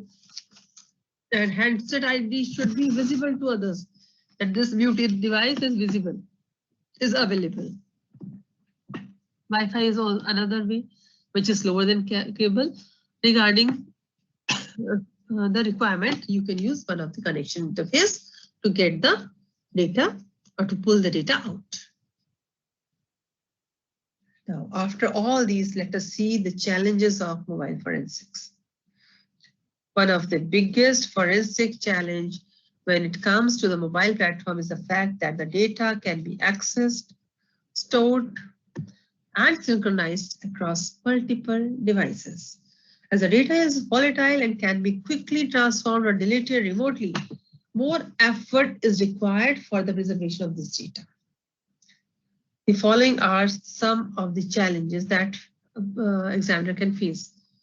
Hardware differences, mobile operating systems, mobile platform security features, lack of resources, generic state of the device, anti-forensic techniques, dynamic nature of evidence, accidental reset, and many more. Like device alteration, passport recovery, communication shielding. These are the basic challenges that we can face. When we talk about hardware differences, we must understand the market is flooded with different models of mobile phones from different manufacturers. Forensic examiners may come across different types of mobile models which differ in size, hardware, features, and operating systems. Also, with a short product development cycle, new models emerge very frequently. Then comes mobile operating systems. Unlike the personal computers where Windows has dominated the market for years, mobile devices widely use the more operating system, including Apple's iOS, Google's Android, RIM's BlackBerry, Microsoft's Windows Mobile, HP's WebOS, Nokia's Symbian, and many others. So the operating system compatibility is another issue or challenge in front of examiners. When we talk about mobile platform security features, it contains built-in, many times mobiles contains built-in security features to protect the user data and privacy. Many times it encrypts the data stored on the mobile. So examiner has to put extra effort to get out of those security features. Lack of resources. As we know, the mobile devices are from different make, different companies. So the devices like USB cable or the chargers or some other connectors all may vary in all types of mobile devices. So forensic acquisition accessories like USB cables, batteries, chargers for different mobile phones have to be maintained in order to acquire these devices. Generic state of the device. Even if the device appears to be in an off state, background processes may still run. For example, we know many handsets, many mobile phones are like you have switched it off, but the alarms goes on according to the time set. Means some background processes can work in background and they can modify the data sometimes. Anti-forensic techniques such as data hiding, data obfuscation, data forgery, and secure wiping, they may make the investigations tougher. Dynamic nature of evidence. Anti-forensic digital evidence may be easily altered, either intentionally or unintentionally. For example, browsing data or browsing an application on the phone might alter the data stored on that phone by such application. Accidental reset. We all have heard about something known as factory setting. Let's suppose an examiner is doing something to extract the data from the mobile phone and he or she accidentally reset the phone to the factory setting, then everything is lost. You cannot achieve anything out of such phone. Device alteration, it says the possible ways to alter the devices may range from moving application data, renaming files, and modifying the manufacturer's operating system. In this case, the expertise of the suspect should be taken into account. Password recovery. If the PIN or the password is set for a mobile phone and that mobile phone is acquired by an examiner, the very first effort for him is to break that password. Communication shielding. Mobile devices communicate over cellular networks, Wi-Fi networks, Bluetooth and infrared, and we have to shield these networks before actual processing of the mobile phones. Lack of availability of tools. Lack of availability of tools means there is a wide range of mobile devices. A single tool cannot be standardized. It cannot support all the devices or perform all the necessary functions. So a combination of tools is required to be used.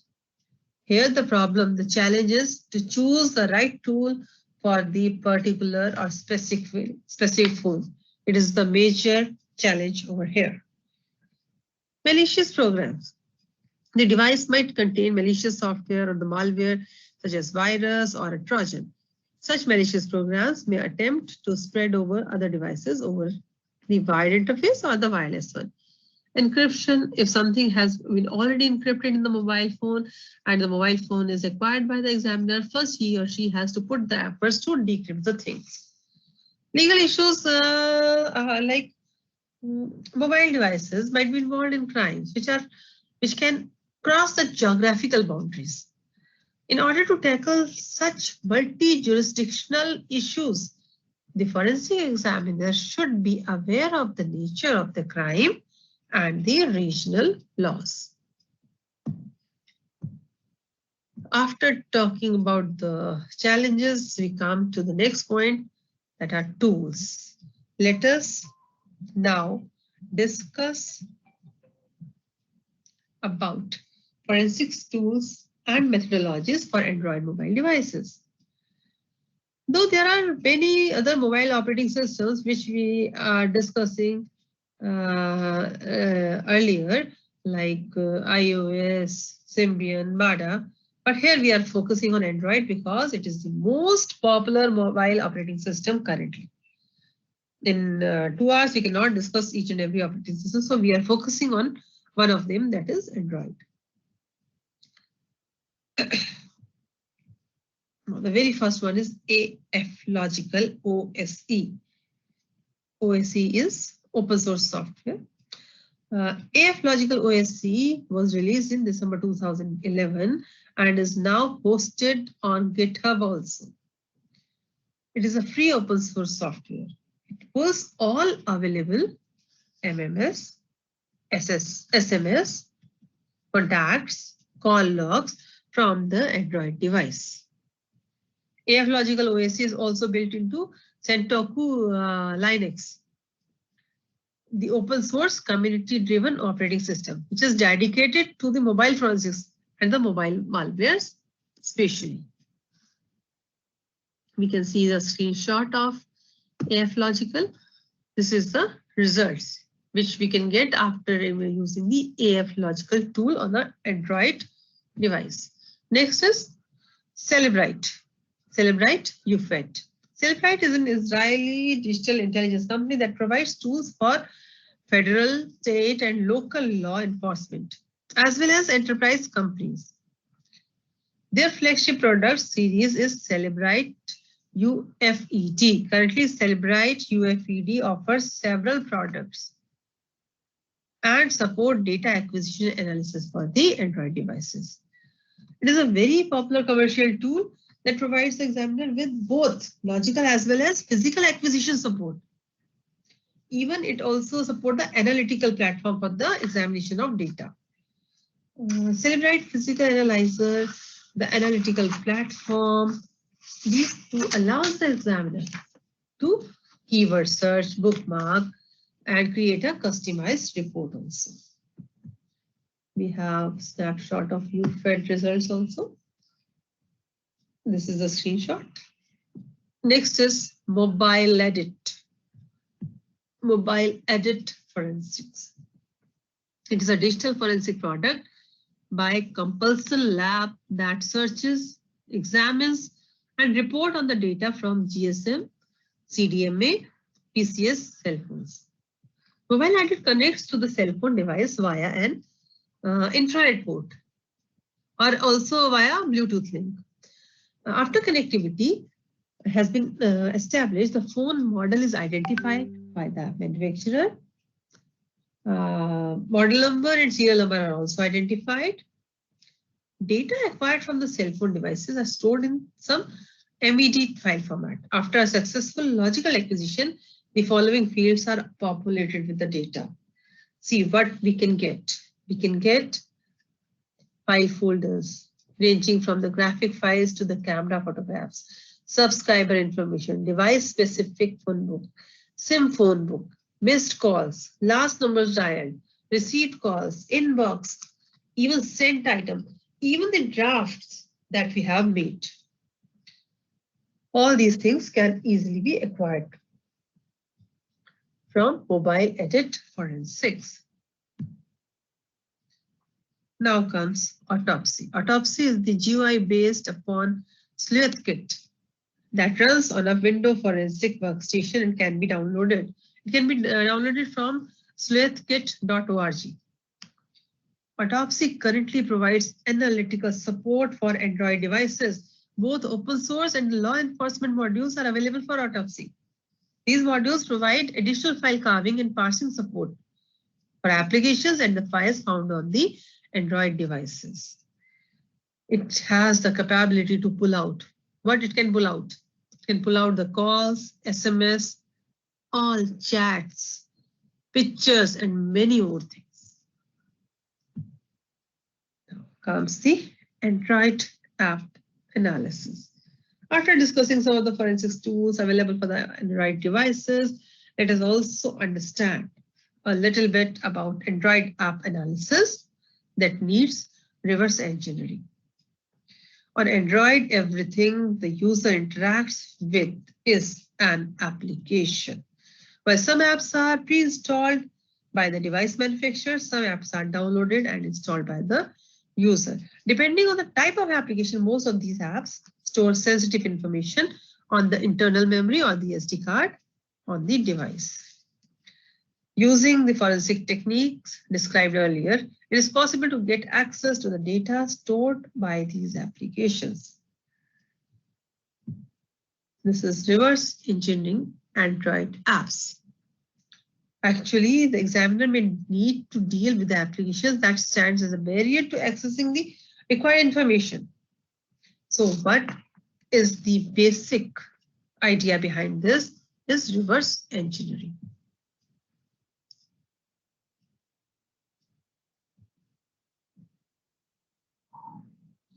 Reverse engineering is the process of retrieving source code from an executable. Reverse engineering an Android app is done in order to understand the functions or functioning of the app, data storage, security mechanisms in place, and many more. All the applications that are installed on Android device are written in Java programming language. When a Java program is compiled, we get a bytecode. This is sent to the DEX compiler, which converts it into a Dalvik bytecode. Converts it into the Dalvik bytecode, DB. Thus, the class files are converted to DEX files using DX2. Android uses something called Dalvik Virtual Machine, DVM, Dalvik Virtual Machine, to run its application. JVM's bytecode consists of one or more class files depending on the number of Java files that are present in an application. Regardless, a Dalvik bytecode is composed of only one DEX file. This you have to understand that JVM contains a number of class, one or more than one class file, while DVM, Dalvik Virtual Machine, it is composed of only one DEX file. Thus, the DEX files, XML files, and other resources that are required to run an application are packaged into an Android package file, which we heard that APK file, that is known as APK file. These APK files are simply a collection of items within a zip file. Therefore, if you rename an APK file as a .zip, then you will be able to see the contents of the file. Means just renaming the API extension as .zip, you are able to see the contents of the file. But before that, you need to get access to the APK file of the application that is installed on the phone. Here is how the APK file corresponding to an application can be accessed. Apps that come pre-installed with the phone are stored in /system/app directory. Third-party applications that are downloaded by the user are stored in /data/app folder. The following methods helps you to gain access to the APK files on the devices and works on both rooted and non-rooted devices. First, these are the steps. First, we have to identify the package name. Usually, the package names are very much related to the app names. You can use the ADB list command to get this. ADB list command to get this. Alternatively, you can use the Android Market or Google Play to identify the package name easily. That is also available over there. The URL for an app in Google Play contains the package name. Next, after doing this, identify the full path name of the APK file. it is for the desired package again by the ADB path command. This time we are going to use ADB path command. Pull the APK file from the Android device to the forensic workstation. This is the actual task. Pull the APK file from the Android device to the forensic workstation using which command? ADB pull. Here we are using ADB list. Then for the full path name, we are using path command. And to pull it to the forensic workstation, we will use the pull command, ADB pull command. You can also use applications such as ES Explorer to get the APK file of an Android application. Now, let's analyze the contents of the APK file. What are the contents of one APK file? An Android package is the container for the Android's apps, resources, and executables. It's a zipped file that contains the following items: Android manifest XML, classes.dex, res, lib, and meta-inf. Here the information is written over here.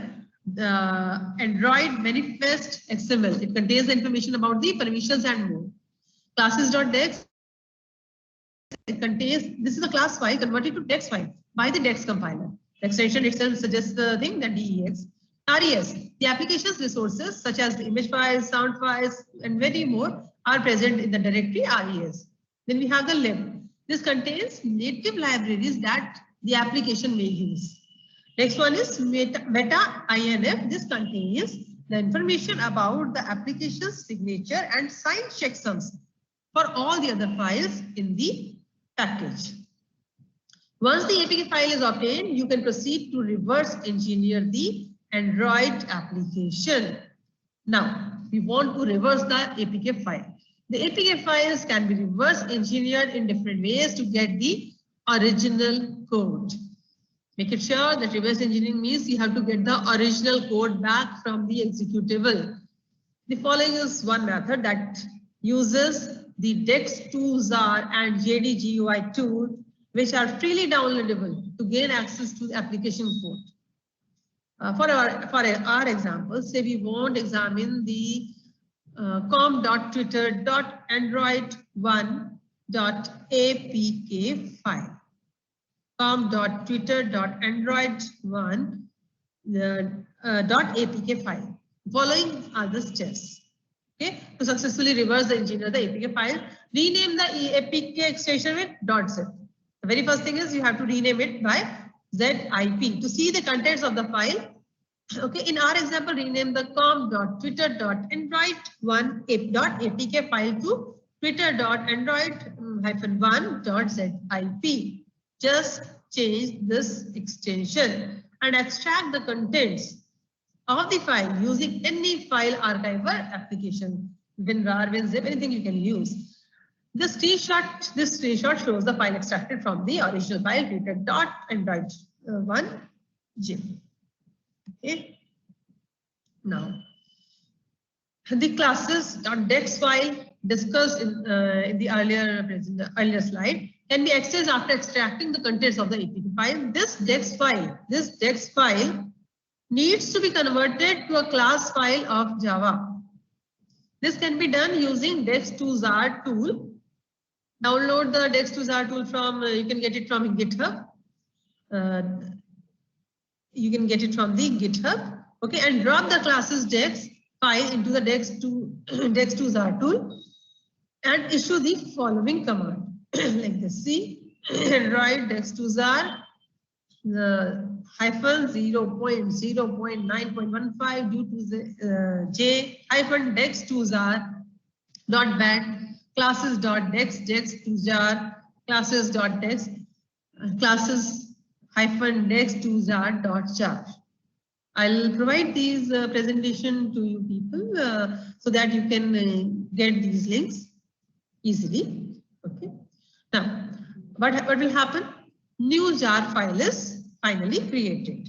This preceding command when successfully run, what it will do, it will create a new file classes with the name dex2jar.zar in the same directory as shown in the next slide. See, in this slide, we have got it over here, classes -dex2jar.zar. This is the screenshot. Okay. Now, what we have to do? We have to view the contents of this jar files. You can use a tool such as JD-GUI, JD-GUI, from where you can get it, http://java decompiler.github.io. From here, you can see in the screenshot the files present in an Android application, and the corresponding code can be easily seen over here. These are the files, and clicking on the file, you can get the code. This is again a snapshot of JD-GUI tool. Once we get the access to the code, it is easy to analyze how the application stores the values, permissions, and more information that may be helpful to bypass certain restrictions. When malware is found on a device, this method to decompile and analyze the application may prove very useful, as it will show what is being accessed and it will clue you out to where the data is being sent. The method in this screenshot is the best way to determine how illegal things are being accessed in the Android device.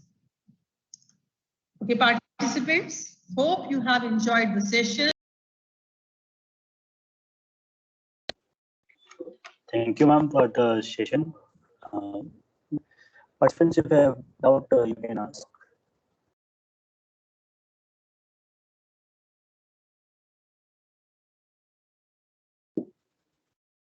Okay.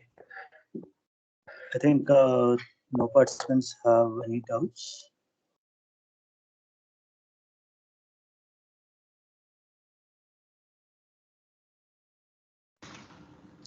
Good afternoon, participants.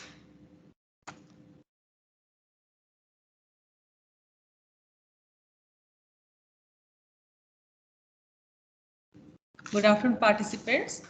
I welcome you all to the valedictory session of 5 days ATAL FDP on cybersecurity.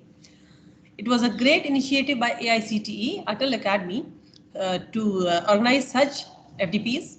We are thankful to the leadership team of AICTE for giving us this opportunity to conduct 5 days ATAL FDP on cybersecurity.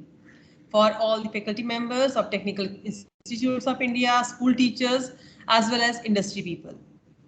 On behalf of the university, I would like to personally thank to Professor Anil D. Sastapudiji, Chairman AICTE, Professor MP Punia, Vice Chairman AICTE, Professor Rajiv Kumar, Member Secretary, AICTE, for their great leadership and unique perspective towards nurturing the existing faculties of HEIs.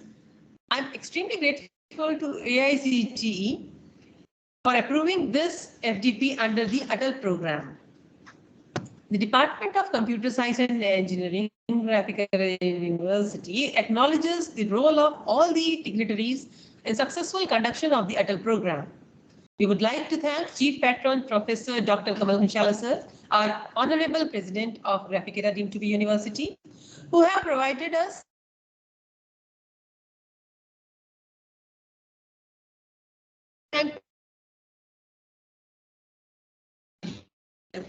Chancellor sir,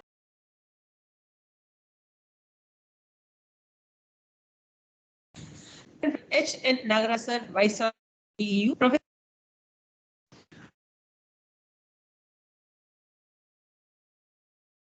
and all the other committees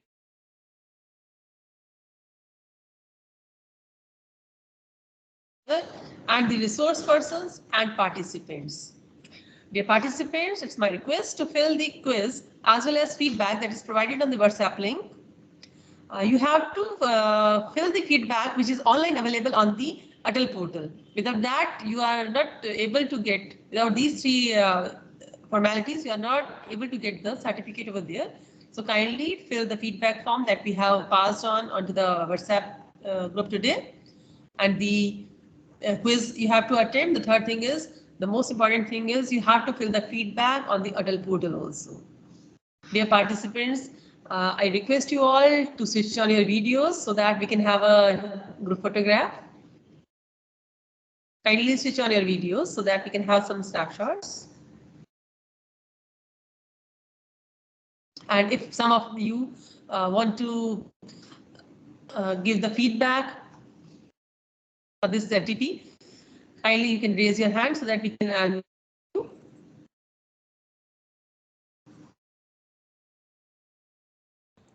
Is the participants given access for turn on their video?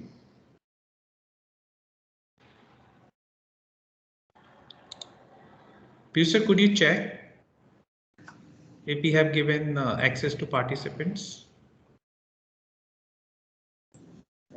Okay, sir. Okay, it seems like yes. Arvind sir is to give. Yes, sir, it's given.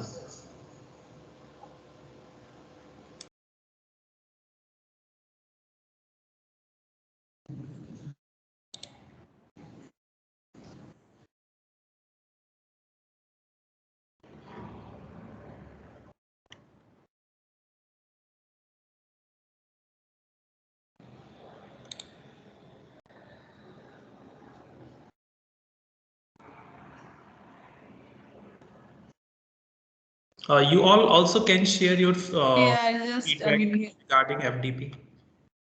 Few comments.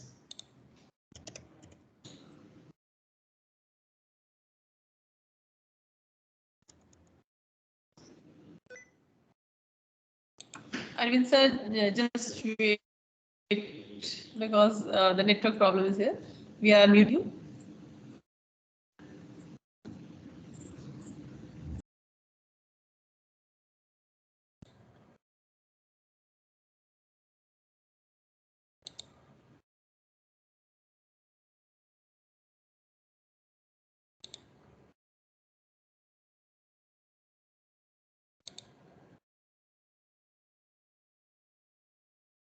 Arvind sir, you can unmute yourself. The permissions are open for you. Kindly unmute yourself.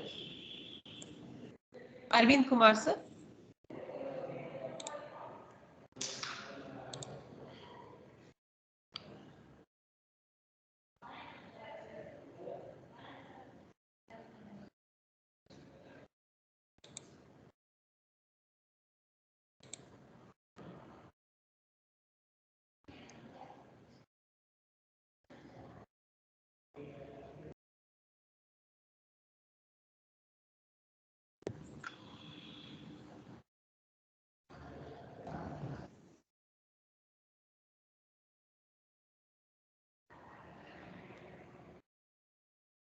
Okay, Arvind sir is saying there's a problem over there, his side also. Till then, any other participant who want to give the feedback?